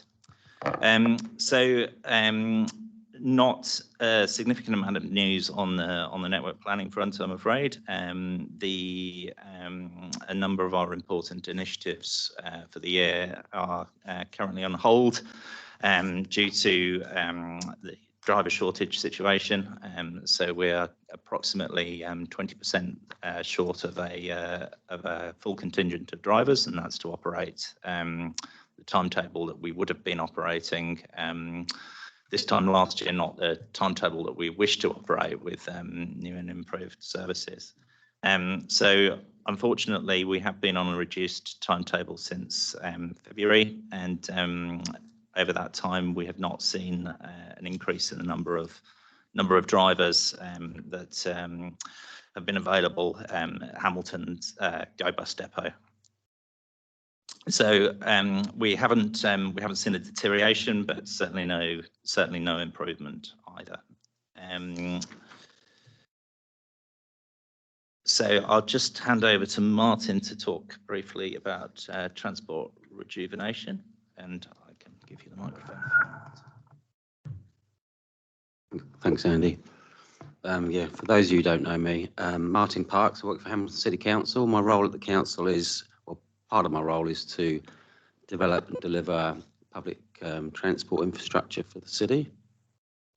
So I just got a few updates I'd like to run through. One of them is about the Transport Centre Rejuvenation project, and we'll kick off with that.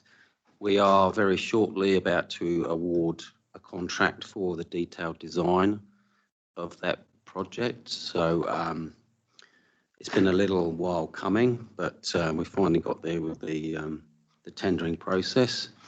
And one of the significant challenges of that project is going to be how we build it, but also still keep the services running within that area as efficiently and safely as possible. So we've been looking at various options at the moment about how and where we can put those services so they can still operate efficiently, but we're also not putting patrons in any sort of dangerous locations. So that is a challenge for us going forward, but once we've got the design team on board, we'll be able to get into that detail in a bit more. Other things I just wanted to quickly bring to your attention is we are completing our public transport infrastructure program for this current financial year. And that's the delivery of a number of improvements to bus stops and the implementation of a number of new shelters across the city. So that work should be completed by the end of this month. And from that, we've also started work with our colleagues at WRC around next year's program as well. I'm really keen to ensure that we get into that program as early as possible. So the plan is to get the consultation underway within the next month or so on the finalised list, and then hopefully get into the construction either this side of Christmas or early New Year. Also, we've got design work underway for a number of projects that came out of the studies that we did for the Comet and Meteor services, which you'll probably recall that we talked to you about late last year. So that's really pleasing. Hamilton City Council made some funding available to get on with some of that work, which is really pleasing. So the design work is underway for some of those pieces of infrastructure, with a view to construction probably around, we'll start construction maybe September time. The last update is around the public transport infrastructure studies that we've been completing. And as I just mentioned, we did do the Meteor and Comet ones. We finalised those late last year. We've just finalised two others. One is the Rotorua service from Rotorua to the central city. And that's really gearing up for a future high frequency service between the central city and the Rotorua area. So there's a lot of important stuff that's come out of that study that will be able to feed into a future NLTP application for funding. And the other key piece of work is around the hospital area. That was quite a challenging piece of work simply because of all the partners involved, obviously ourselves, the Regional Council, Waka Kotahi, and also the DHB. So we've just about finalised that report now. There's some great pieces of, great recommendations that have come out of there for future infrastructure. Some of it's sort of short to medium term, but it's also trying to link in with the future master planning of the hospital to ensure that we've got that in mind as we go forward. That's really it from me. Happy to take questions. Thank you, Martin. So I'll just give you a brief update on consultation that's going out. So going out under the brand of Refresh for Hamilton.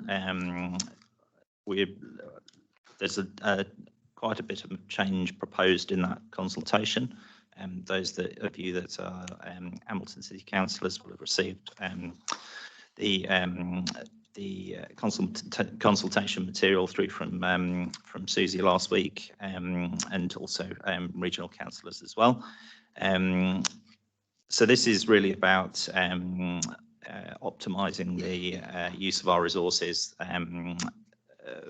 for Hamilton, and progressively moving towards this layered network of frequent routes and more infrequent routes. Also, as part of that consultation is Rotatuna Flex that we've touched on as part of previous committee meetings. The concept with that is that we will be replacing the underperforming Rotatuna circular service with a on-demand service. So overall, those changes are expected to be cost neutral or better than cost neutral, and indeed possibly deliver some savings on the existing network. Again, the constraint with service delivery is the driver situation at the moment. So we're not resting on our laurels. We're not pausing, but we need to get some of this consultation material out of the way and into the market. But yeah, just tempering expectations about when that might be realised. So that's the end of my update, and happy to take any questions. Yeah, thank you, Andy, and thank you, Martin, for your update as well. Yeah, it's an interesting time for PT operations within the Hamilton area. There's lots going on. I had the opportunity to sit down with Susie last week and yeah, go over in detail what's proposed. I think there's some really common sense solutions in there. Yeah, so I'll be really interested to see what the public think as well. Because yeah, there are a lot of changes. I'm hoping that some of the solutions that come out alleviate some of those perceptions of empty buses rattling around the city. And talking to residents as well, really pleasing to see that Flex might fit some of those gaps as well, especially talking to some of the older residents up in that Flagstaff area about some of the challenges they have getting to existing bus stops, yeah, and the fixed route services. So yeah, I think exciting times ahead, and definitely making most of the challenges and turning them into opportunities. So hopefully through the consultation we get yeah, some good feedback and moving forward. Onto the transport centre, Martin. Yeah, it's exciting to see that. And what notes did I make? Sorry. Yeah, so another 12 months until possible construction is due to start. Yeah, I mean, at this stage, we're anticipating worst case scenario, 12 months of design and consultation with key stakeholders, and then 12 months of construction after that. But it really depends on how we stage the construction, about how long it's going to take. Yeah. And that's going to be quite crucial. We've also got to factor in, we've got some major events coming into Hamilton next year, Women's FIFA World Cup and the Rugby 7, so that may interrupt some of our program as well. We've got to factor those things in. So yeah, that's the worst case scenario. No, thank you. And yeah, thank you for your work on that, and to Hamilton City Council for progressing some of those infrastructure, some of that funding, bringing it forward. Appreciate that. Councillor Gallagher, did you want to make any comment on behalf of the elected wing?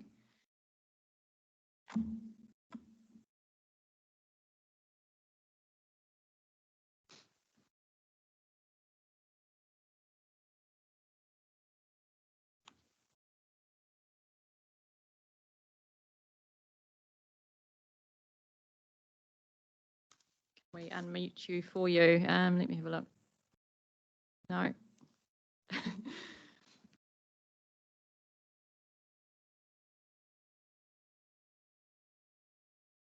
Apologies.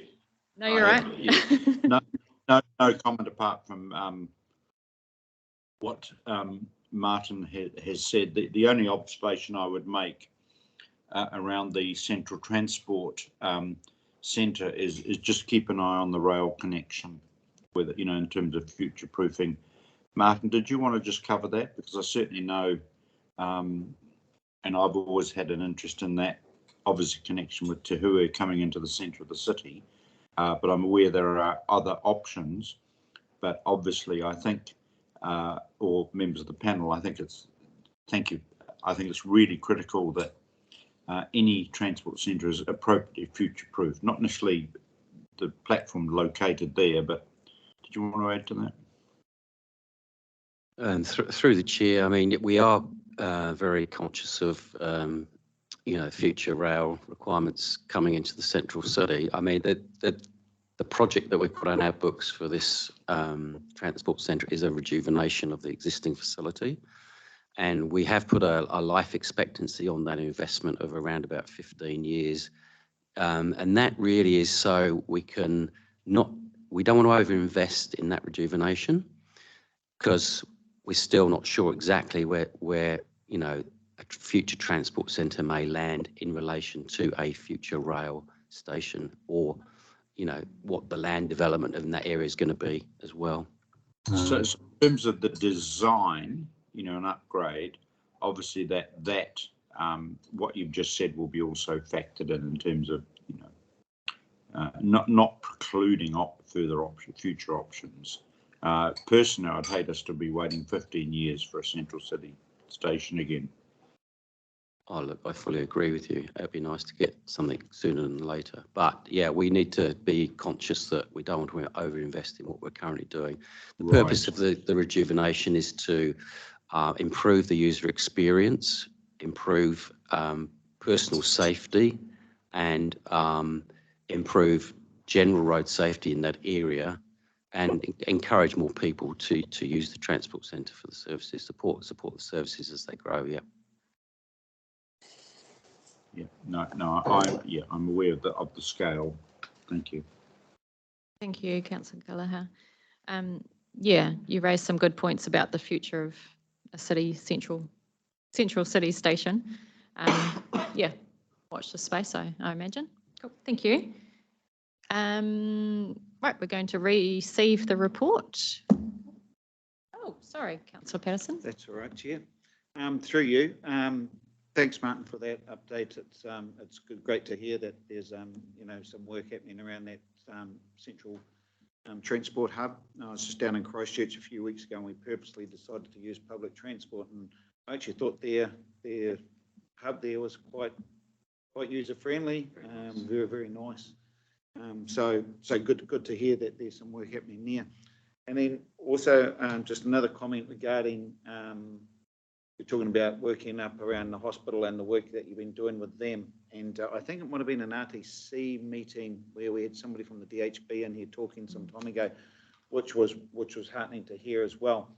But that's something that, referring back to Andrew's comments before, Andrew Wilson's comments before, working with big business, etc., around that, because it is a very congested area, obviously, as you know, but more thinking about the safety now. I'm not sure what the workforce is up there, but I think it's 10,000 plus or something.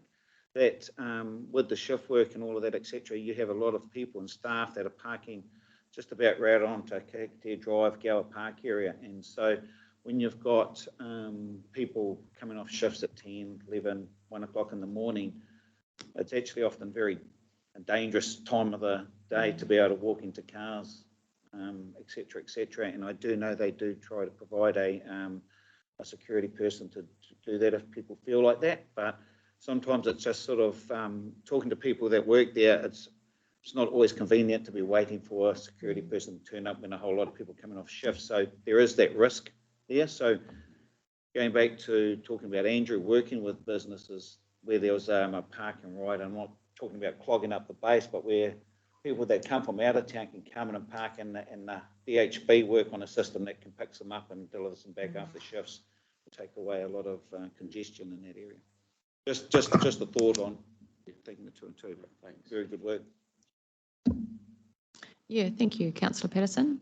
If there's no one else, we'll look to receive the report.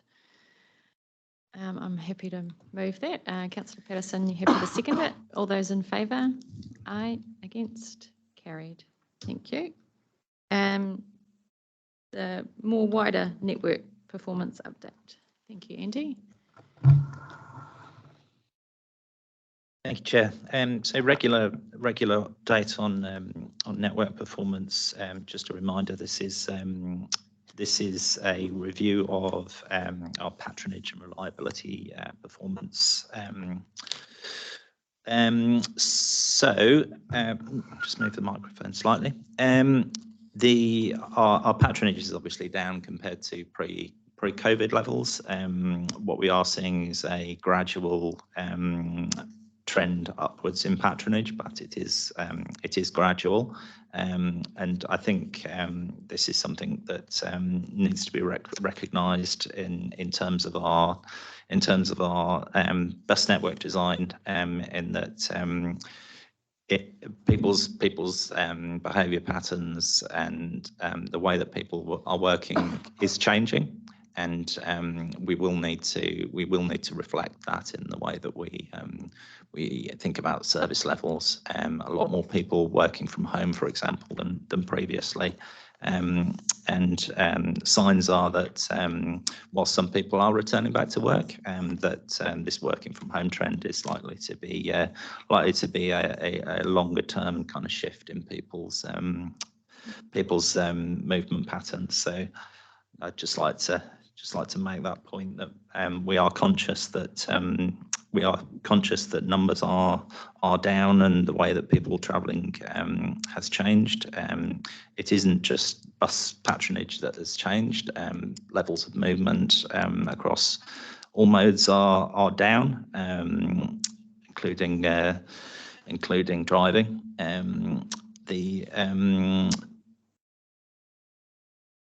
So you'll be aware that there was a Crown funded 50% fares concession that was introduced in April. That has had some impacts on patronage numbers, definitely, although it is quite difficult to quantify with the way that school holidays have fallen, with COVID and of course the bus driver shortage as well. So my estimate is that it's resulted in around 10 to 20% increase in patronage compared to prior, but there is quite a big health warning around that number, definitely. So I promised at the last committee meeting just an update on flex patronage. So we are taking around 180 passengers on flex per week. That includes both the weekend service, the evening stroke weekend service, and also the airport shuttle as well. So we're relatively pleased with that. It is somewhere near our original target estimate for how many passengers we could reasonably expect to get, but we have been hampered again by driver availability on this service. So quite often at the weekends, we've had at least one or two drivers unavailable, so not quite delivering the level of service that we would hope for. And there is some evidence to suggest that is increasing people's wait times and availability when they're trying to book rides, and thus not as many people travelling. So update on Tahuya. So Tahuya patronage continues to perform very well, and it's actually responded, patronage on that service has actually responded very well to the 50% fares concession, but also a boost over the school holiday periods as well. As with bus services, general trend upwards and on Tahuya in terms of patronage numbers, which is really pleasing to see. In terms of reliability, our reliability against the published timetable, and this is what these figures figures reflect. The performance against the pre-driver shortage situation. So, of course, what we've seen is a drop in reliability on Unit 2 and Unit 1. We have managed to maintain the same level of service on our frequent routes, the Commute and Orbiter, so those services have been relatively unaffected. There will, of course, become a time when the driver shortage situation becomes hopefully not the norm, but we will have to draw a line under it somewhere in terms of what the timetable we're measuring these reliability numbers against, because we can't go on like this indefinitely. And also, I just wanted to provide the committee with an update on the incident that some of you were made aware of on two of our bus services in the Puketi area. So this was actually an Orbiter bus that was struck by a projectile 2 weeks in a row. The report states that at the time of the writing, the operator has not received any updates from the police investigation. I can now report that the police have investigated and determined that the likely cause of those strikes was a hard object thrown by a catapult, probably kids, and the police found 2 marbles lying in the road. So, yeah. And that's the end of my update. Thank you, Andy. Yeah, that Puketi incidences were quite concerning because there was reports of something a bit more sinister used. Yeah, so in some ways it's good to have some sort of closure, I suppose. Yeah, just on that one though, and bus driver safety moving forward, and yeah, I suppose passenger safety as well in that same context. Yeah, is there anything more we can do to ensure that our drivers and our passengers are kept safe in the future? Yeah, so I mean, luckily, nobody was actually hurt as a result of this incident. Whilst the damage appeared quite significant from some of the photos, the glass that is used in the buses is actually a laminated. There's actually a laminated film on the back of it, so there was no actual shattering of the glass. There was no glass that entered the vehicle, and all of the passengers and the driver were unharmed. Incidents like this are fortunately quite rare, but I mean, it sounds like it was kids that were responsible in this incident, and having made the newspapers 1 week, they decided to try it again the following week, and so yeah, it's very disappointing and probably quite upsetting for the people that were on the bus at the time. But I'm pleased to say that nobody was hurt, and yeah, everybody got transferred to another bus safely. Thank you. And the bus drivers, they're all okay in themselves, and they've returned to work okay? Yes, the bus drivers were taken off the shift, and they were made sure that they were okay.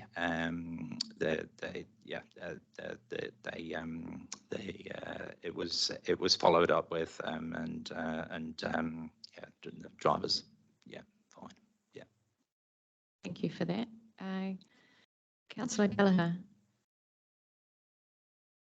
Yeah, thank you. Sorry, recognising I'm not a member of the committee per se. Thank you for your allowing me to ask. Just in terms of perception, and I realise this is a serious incident and hopefully a relatively isolated incident. What sort of work are you doing around, because obviously if there becomes a perception the public transport is not safe, then of course that becomes a very downward spiral. And I want to know what sort of work you're doing just to make sure that trends of incidents, etc. So the incident is concerning. What would be equally concerning is if that feeds into some sort of perception. Yeah, I totally agree.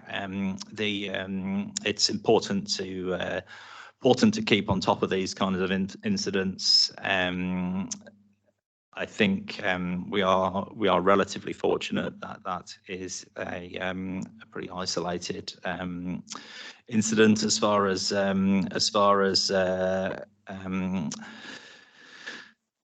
striking a bus is concerned. I know that previously incidents such as antisocial behaviour have been an issue on the network. They aren't currently at the moment. We are very fortunate to have that as the case. We have, as far as driver safety is concerned, one of the big risks is theft and cash theft, and to that end, we have tried to minimise the amount of cash on board by discouraging B card purchase and making the cash differential less attractive. So I think a transition towards smart card use is definitely one of the solutions to that kind of crime. But yeah, there's still a bit of work to do in that space. But we haven't had an incident of theft from a driver in quite some time now. So fortunate in that respect. So you're saying in terms of comparative with other metros, including Taronga,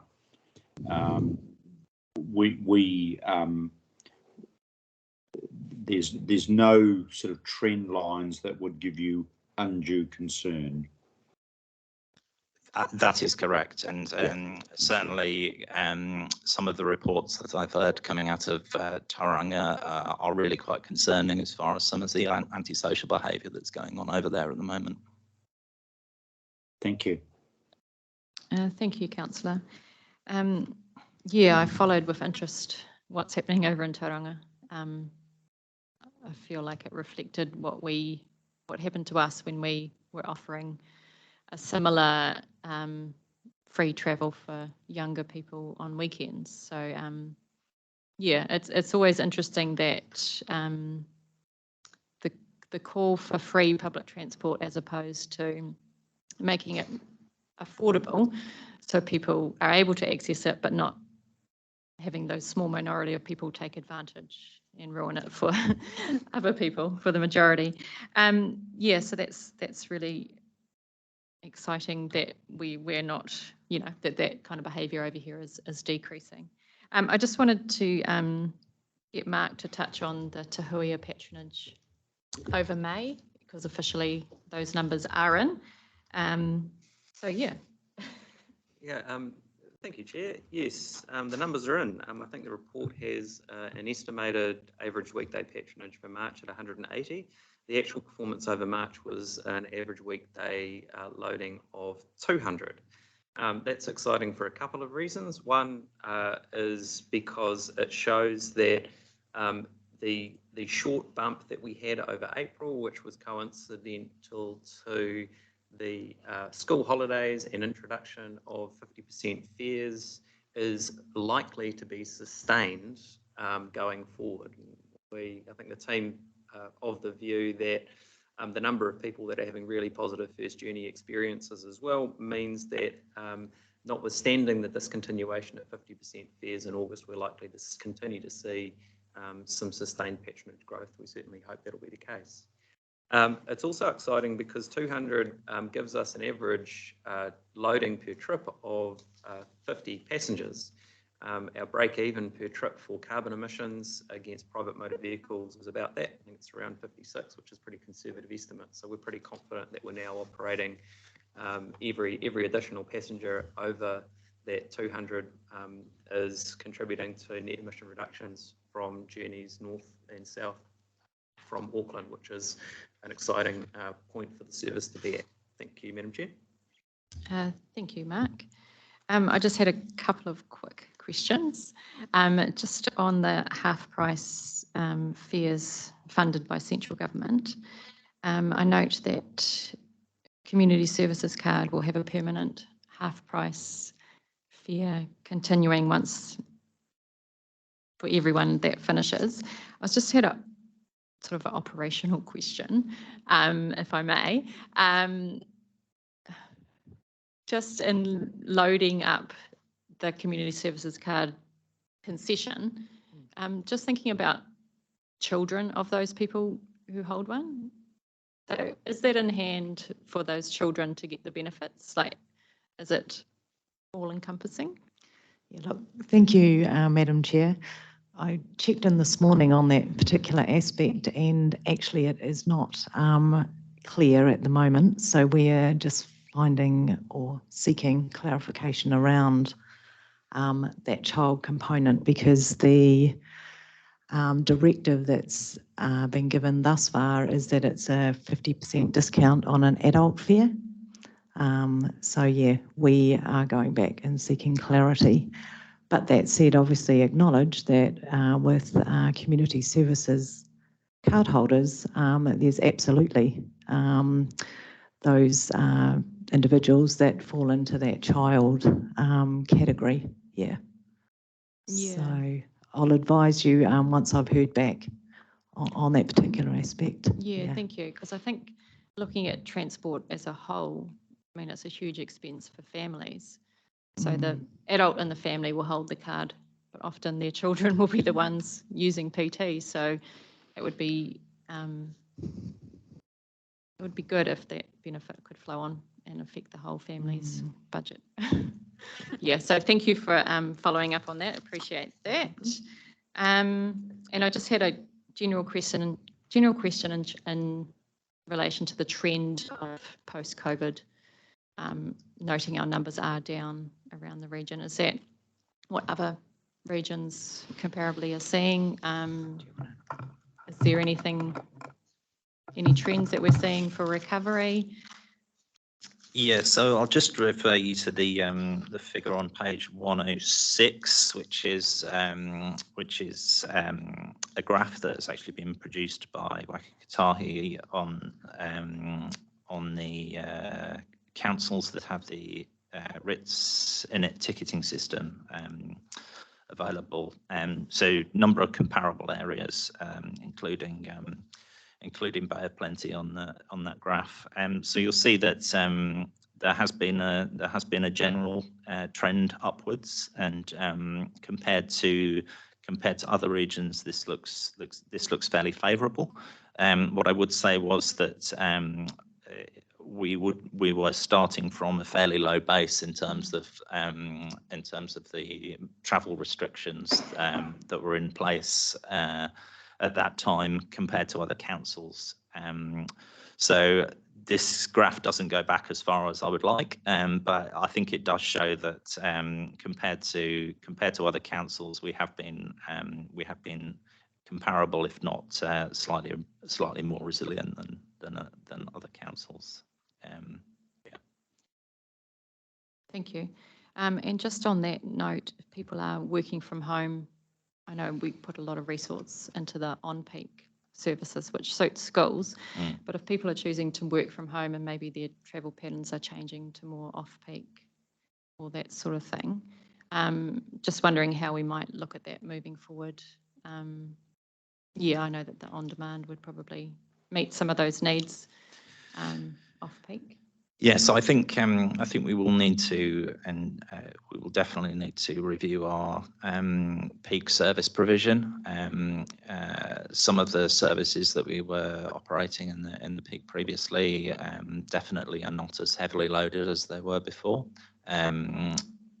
I would say that the Comet has been quite resilient compared to other services, and I think that just shows that when you invest in that frequent those frequent routes, that you provide people with more useful journey options throughout the day. But yes, part of my work over the next few months will be to look at the patronage on some of our peak services and take a view as to whether we're putting the right level of service provision in the right places. Thank you. Yeah, look forward to seeing what you find out. Thank you. Right, we will receive the report. Do I have a mover? Councillor Patterson, and I'm happy to second. All those in favour? Aye. Against? Carried. Thank you. Moving on to the verbal update from Waka Kotahi. Welcome, Jess. Kia ora koutou. Thank you, everyone. Apologies we didn't get a paper out. That is on me, most likely for overthinking what you might want from us. So I'm really happy. This is a first attempt at one of these for you. We're really happy to take feedback on what it is you want to hear from us each time and whether there's particular areas you want us to touch on. But I've focused today a bit on some of the funding and the things that are coming at us to give you a bit of context about what's happening in our space in the background, and that obviously impacts on your aspirations and the work you're doing. And happy to take questions as we go. I'm sure the wonderful chair will just let me know as they arrive. Next. So just to give you a bit of an overview of the scale of the investment in public transport that's happening through the National Land Transport Fund. So in the 21-24 period, we are actually seeing $4.9 billion going into public transport. So that is obviously quite an extraordinary number, although it's spread a long way. That's split between your, your public transport services nationally. So we've got 2.6 billion into the services and 2.3 billion going into infrastructure.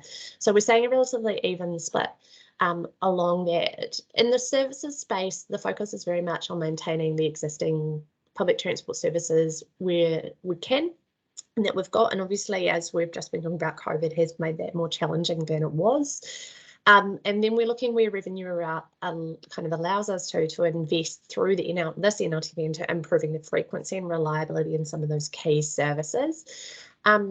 Where we are spending in public transport infrastructure, it's a really key focus is around supporting the maintenance and operations of what we have at the moment. And again, really targeted with the additional investment that we are putting into the network. The GPS, so the government policy statement for land transport, which is the guiding document that the minister sets that we flow under, that we have to follow, has made it very clear to us that where we can, our investment must be in Wellington and Auckland, in line with your Auckland Transport Alignment Project, and let's get really moving. And I recognise your reaction to that, and obviously as the regional manager here, I understand, but that is the direction that we're working under and one of the key constraints for us around what we can and can't do. And obviously that direction was also reflected in some of the emissions reduction plan funding that I'll talk about as we move through. There is some prioritisation of those urban development growth areas that have been identified through kind of mode shift plans and strategic planning like Future Proof. That includes Hamilton in there, but again that is very urban focused, and that's where our funding, the GPS is set for our funding targets. I'm looking at the Waikato, so the next slide, I can kind of give you a bit of a breakdown on how the investment here is happening. So looking at 126 million, just 76 of that is going on helping support the maintenance of the existing PT services.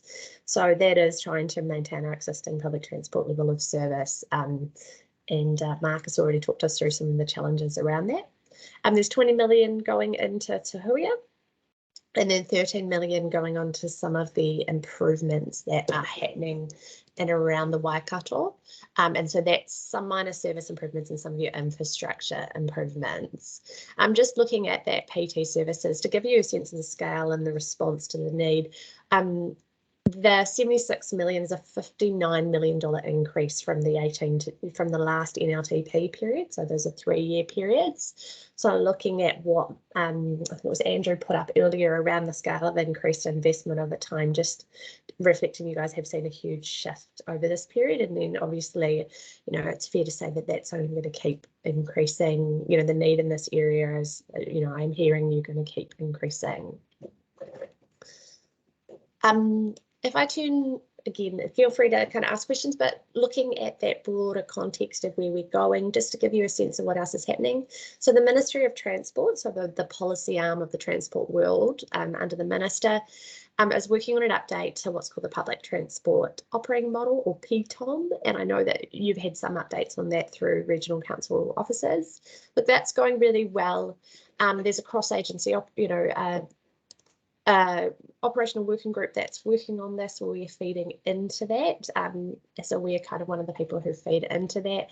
And there's a number of options and changes that are going to Cabinet in the next few months, which allows for that. There's council input into that through that working group and through Local Government New Zealand. And then we also have input from public transport operators and some of the unions. So there's a number of people feeding into that to make sure we get that broad kind of view of that. What these are really looking at is operational policy changes around procedures and guidelines and the things that we set in place as central government, as well as some changes to the Land Transport Management Act and some of the other legislation, which will respond to the incredibly rapidly changing public transport environment and the challenges that you're facing. It'll be broken down into a more detailed work program as we move through. What I can say, is things like the driver shortage, which isn't a really acute issue here, but also nationally, some of the things, how do they respond to those? Very much on the agenda of that. And I think as you see, if there are particular things that need to be fed into that, then using Mark as a kind of key place to come and link those in is really powerful. And Michelle and I are really happy to hear direct from you on anything that you think needs to be, we need to make sure Ministry of Transport has on their radar. But I would say Mark's team are doing an awesome job of engaging with us through some of that work.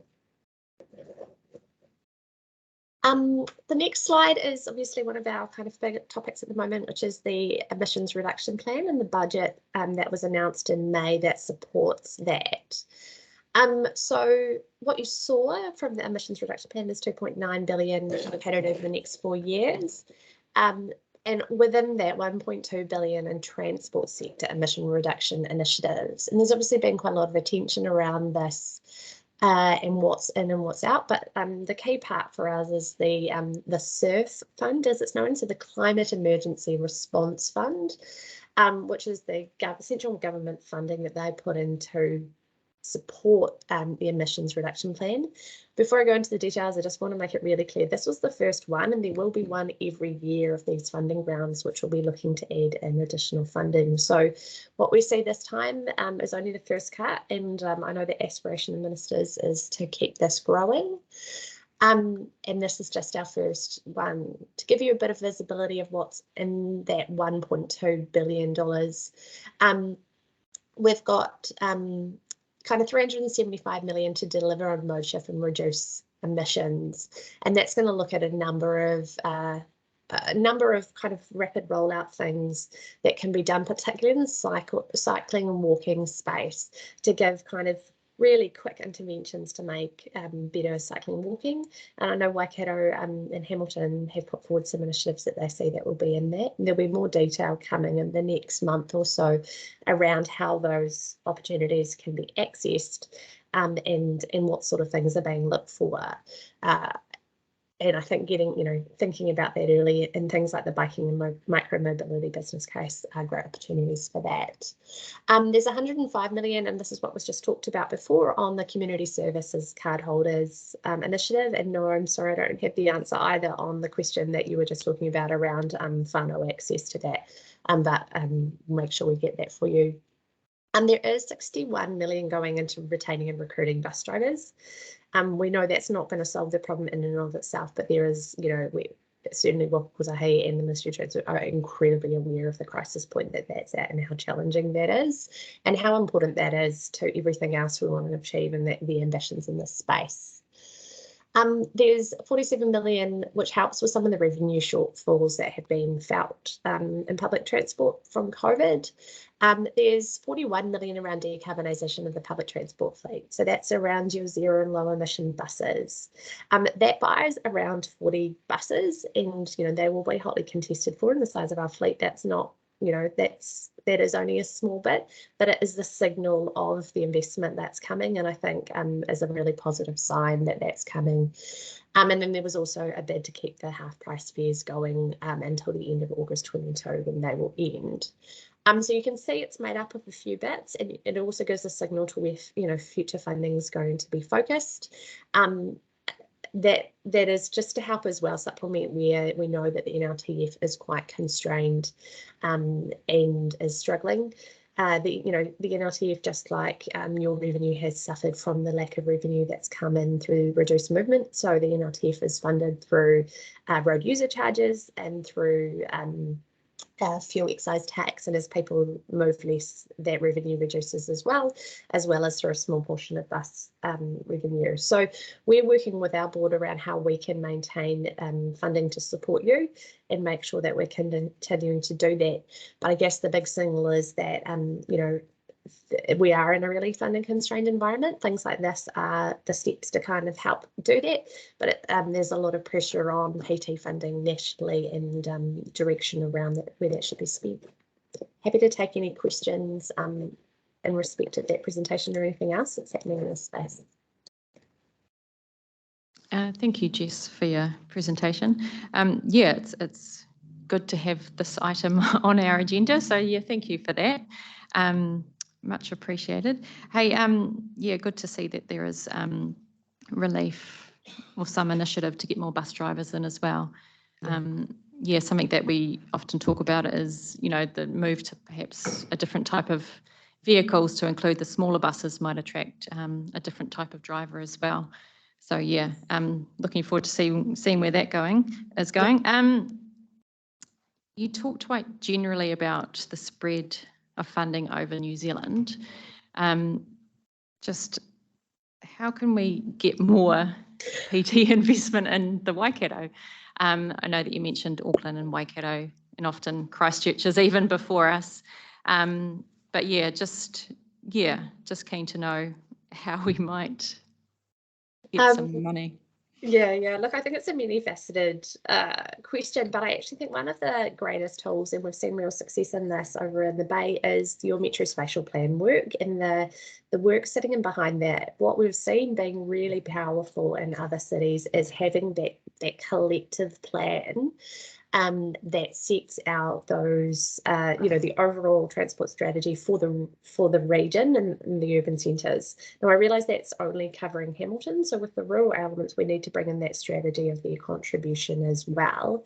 But having that shared strategy is really powerful, and then having the evidence that sits in behind that about how that's going to contribute to the government's focus. So the core focus now is VKT reduction. It's about how we reduce private vehicle transport movements, and that needs to be across land use and transport. So we really need to focus in on showing the evidence that sits in behind how this is going to contribute to that emissions reduction target, and the power behind that. And it is about it being a really joined up kind of strategic conversation.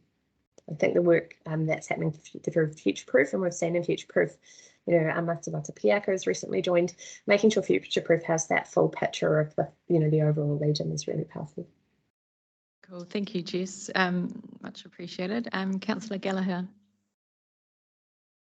Thank you, Madam Chair. I think this is the right forum to just get an update. When we're talking about nationwide ticketing, we have a B card, of course, which is multi-region, and then we have the Auckland Regional AT card, which is a separate system. And the Te Huia service starts to highlight that, let alone, of course, a chunk of our region is in regular, obviously we're totally interlinked. Is there any update how far away that national one card for the whole country is. So is there an update on that? I appreciate there is work being done. Yeah. Excellent question, Councillor. I actually don't have, we provide updates to RTC quite regularly. I'm not sure what the current timeframe is, but I'm really happy to go back and get that for you.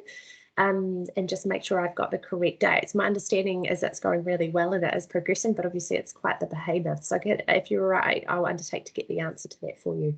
Yeah. If you can, you know, obviously through a quick, make the observation that, you know, that particularly between our region and Auckland, and you know, just wanting to take down all the barriers that we can, and for obvious reasons, at which point people transfer off the Waikato network onto the Auckland network, you know.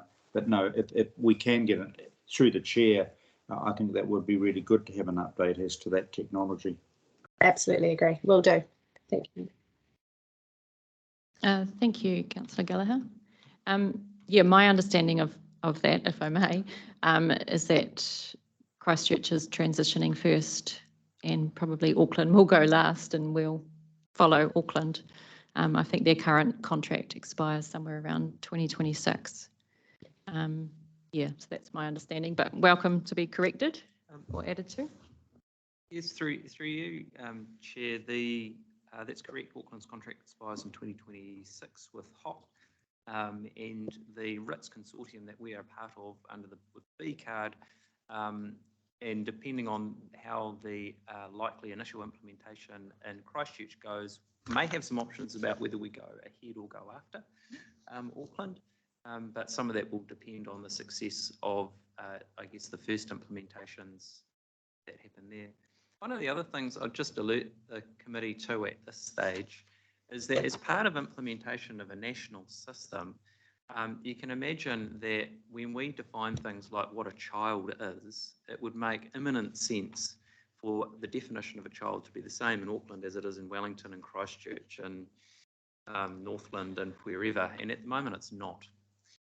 Now, some of these things are discretion that have been within the current operating model, and these are some things that may well, you know, as part of the rollout of the system, there will likely be some changes to things like some of our definitions of eligibility for concessions, even potentially our fare structures, although the team are working pretty hard within the consortium to give as much flexibility in some of those aspects as possible. Because obviously there's, under the current model, still some discretion as to the extent to which individual regions may choose to apply funding in different. So with those caveats, it is a really important thing, and we'll keep you abreast of those developments as they progress. Thank you, Mark. Councillor Tegg. Yes, thanks, Jess. Thanks for the presentation. You probably heard my comments earlier relating to how we can get better services out in the regions. You know, I was actually quite surprised at the positive feedback we had with our recent consultation, where something like 77% of submitters said they were keen on quite modest services, which, you know, for an average ratepayer might be between $5 and $15 a year, but they were, you know, in and of themselves could be life-changing for people, particularly who are transport disadvantaged.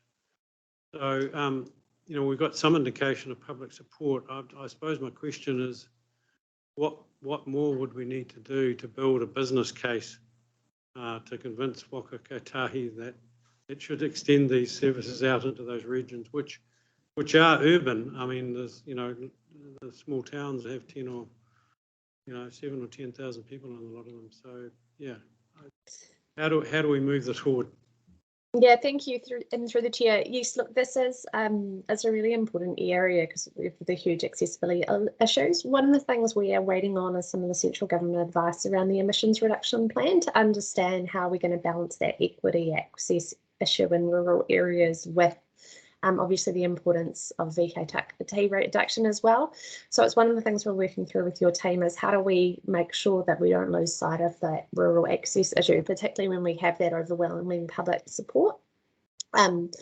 At the moment, you will definitely need to bring in that VKT reduction and illustrate where those movements are going to change and how we're going to do them, as well as showing that the equity and the accessibility issues that has, particularly in rural areas. And it will be about showing both of those aspects together and how they interrelate.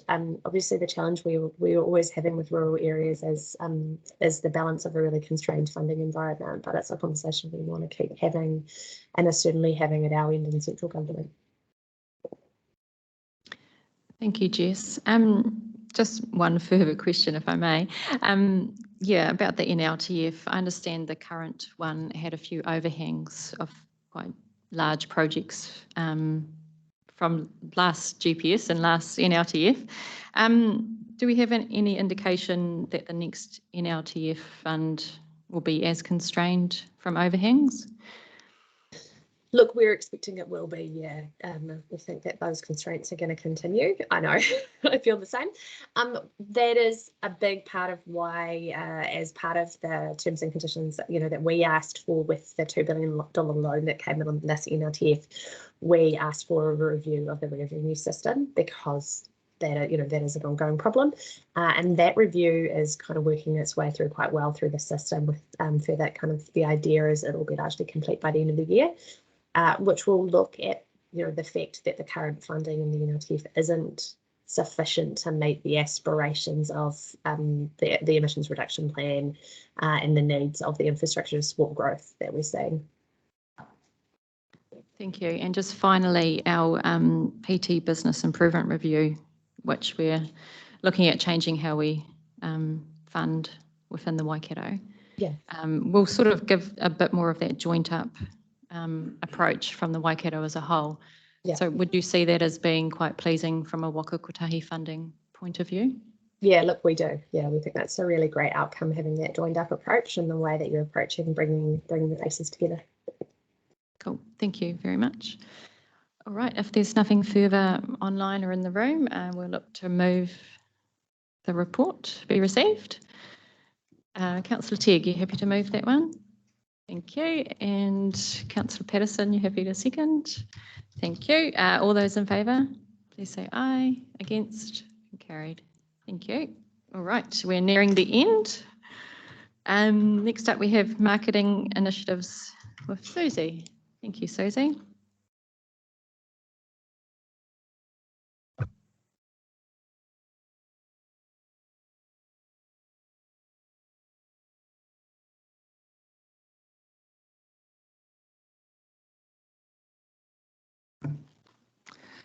Kia ora everyone, I'm Susie Marinkovic, for those of you who don't know me, and I work with Trudy and Andy, Andrew and Mark's team. I'm based at the Hamilton Transport Centre. I look after everything to do with the customer, the passenger, for public transport across buses, te huia and also flex and total mobility. I'm here today to give a really brief, because I know it's been a bit of a long meeting so far, but a brief update on some of the marketing initiatives we've got going on and planned for the moment. It's been a bit of a tough couple of months, to be honest, in public transport in Hamilton with the reduced bus services. There's a lot of information that we're talking with our passengers about, which services are operating, which aren't, when we're getting more services back on, those sorts of things. So it's a bit of a tricky time in a marketing context. You've heard from Andy and Trudy today, in particular about patronage, and yep, we're up against the last 3 months, but there's a trend upwards, but it is hard at the moment with these reduced services. Sorry, Dave, can you just flick to the first? But as Andy said, we're not resting on our laurels, and we've been using a lot of this time for planning for the next 6 months to 12 months ahead. One thing that's really been my life for the last few weeks is getting the engagement ready for refreshing the Hamilton bus network. So Andy did a quick overview earlier about some of the engagement that's happening. It's going to be aimed not just as not just at our bus passengers, but also the general public in Hamilton, as a bit of an encouragement that there could be some of these changes could mean that they could become bus users themselves. So as well as the normal information that we'll have at bus stops on bus, we're actually doing mail drops in quite a few of the local communities throughout Hamilton, just talking about the significant changes that may get them on board our bus network as well.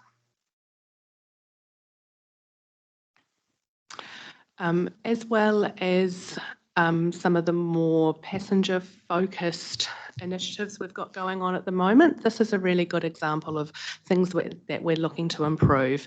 So looking to improve our real-time information at bus stops, as well as the timetable information and signage that we have. So we've been working with Martin and the team at Hamilton City Council to see what we can do to improve the customer experience. And we've just been going through some passenger research over the last couple of weeks about improving the real-time information that we have at bus stops. Unfortunately, I don't have a report for you, but we'll make sure it's on the next, that the progress on that is through the next committee chair.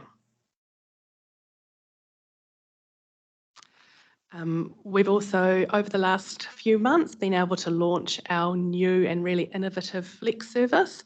So Andy mentioned before, we are plagued a little bit over the last few weeks with a driver shortage, but as a whole, it's going really well. And it's that knowledge of being able to do something a little bit different with public transport and getting different types of users. So someone who may not use our normal bus service and now looking at using Flex to get to and from town in the evenings on a Friday and Saturday night, but also using it for the airport as well. So been really great to get some marketing out there about that service and just looking at things a little bit differently.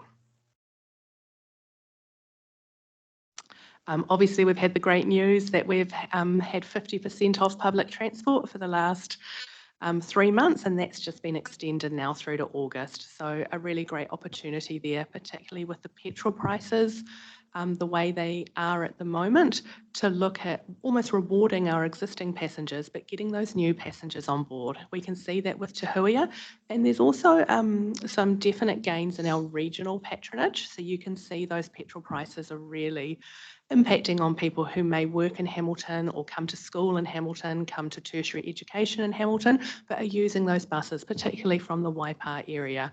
We're seeing some gains there. So really good for us to continue to promote that 50% off half price fares. Now's your time to have a really good go at public transport and see if it works for you.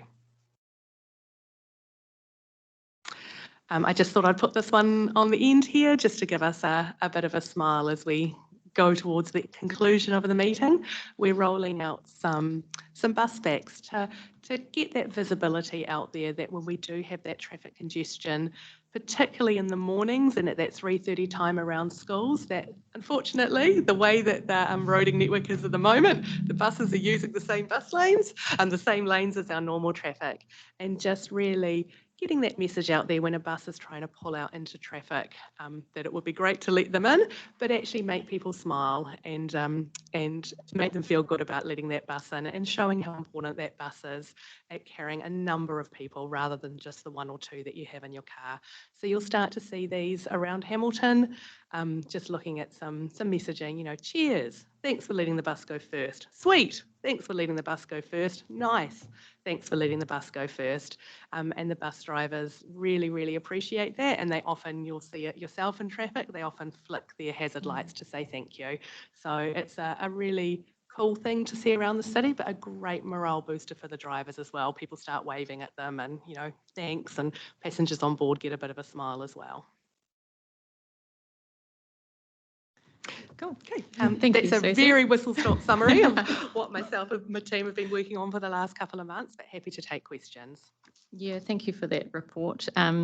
Yeah, it doesn't quite do justice to the work that you have been doing. Yeah, really appreciate what you do in that interface with customers. I think it's really important. I've got a few things, but I'll come to Councillor Teague first. Well, thanks. I love this cheers, sweet, nice sort of idea. And thanks for your report. Look, I'll never miss an opportunity to plug out my area, and we've got very limited services. But as you know, we'll be soon taking over rating in Thames, Coromandel and Hauraki. And I assume that goes with that, the obligation to, to do promotion. So I just flag that and make sure you're sort of lining that up when the appropriate time comes. Thanks. Thank you. Noted. Just short and sweet, Dennis. Thank you. All right. Hey, I just had a few points. World Car Free Day every year in September. I note that you're working with Hamilton City Council. Are we working with other councils as well within the region to get that regional spread? Yeah, excellent question. Thank you, Chair. And in years gone by, we've tended to focus on Hamilton and really focus on that corporate market of people travelling to and from. But completely agree, and we'll extend it to the other regions this year as well. Cool, thank you. Yeah, it's always slightly baffled me that, we know it's coming, but we kind of scramble in August each year to try and sort something out. So yeah, thank you for making sure it flows a bit smoother this year and hopefully moving forward. Yeah, I think it's exciting, the bus back campaigns.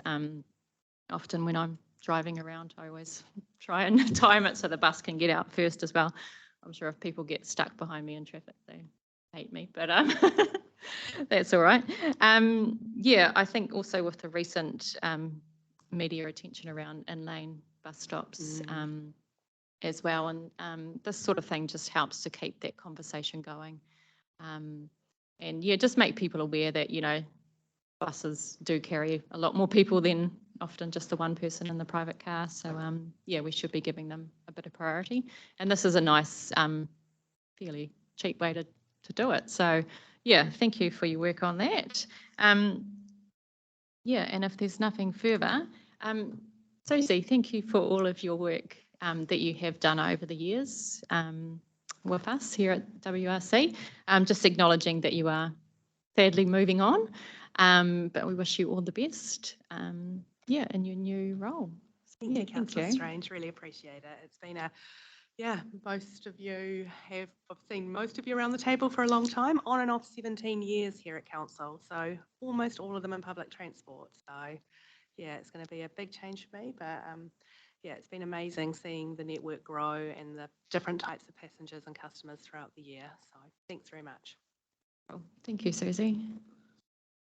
Yeah. Thanks, Councillor Patterson. Cool, thank you. Right, I'm happy to move the report. Councillor Tegg, you can second it. Thank you. All those in favour? Aye, against, carried. Thank you. Right, two more things, if I'm correct. Matters arriving from the previous minutes. I think take that as read. If there's nothing from around the table or online.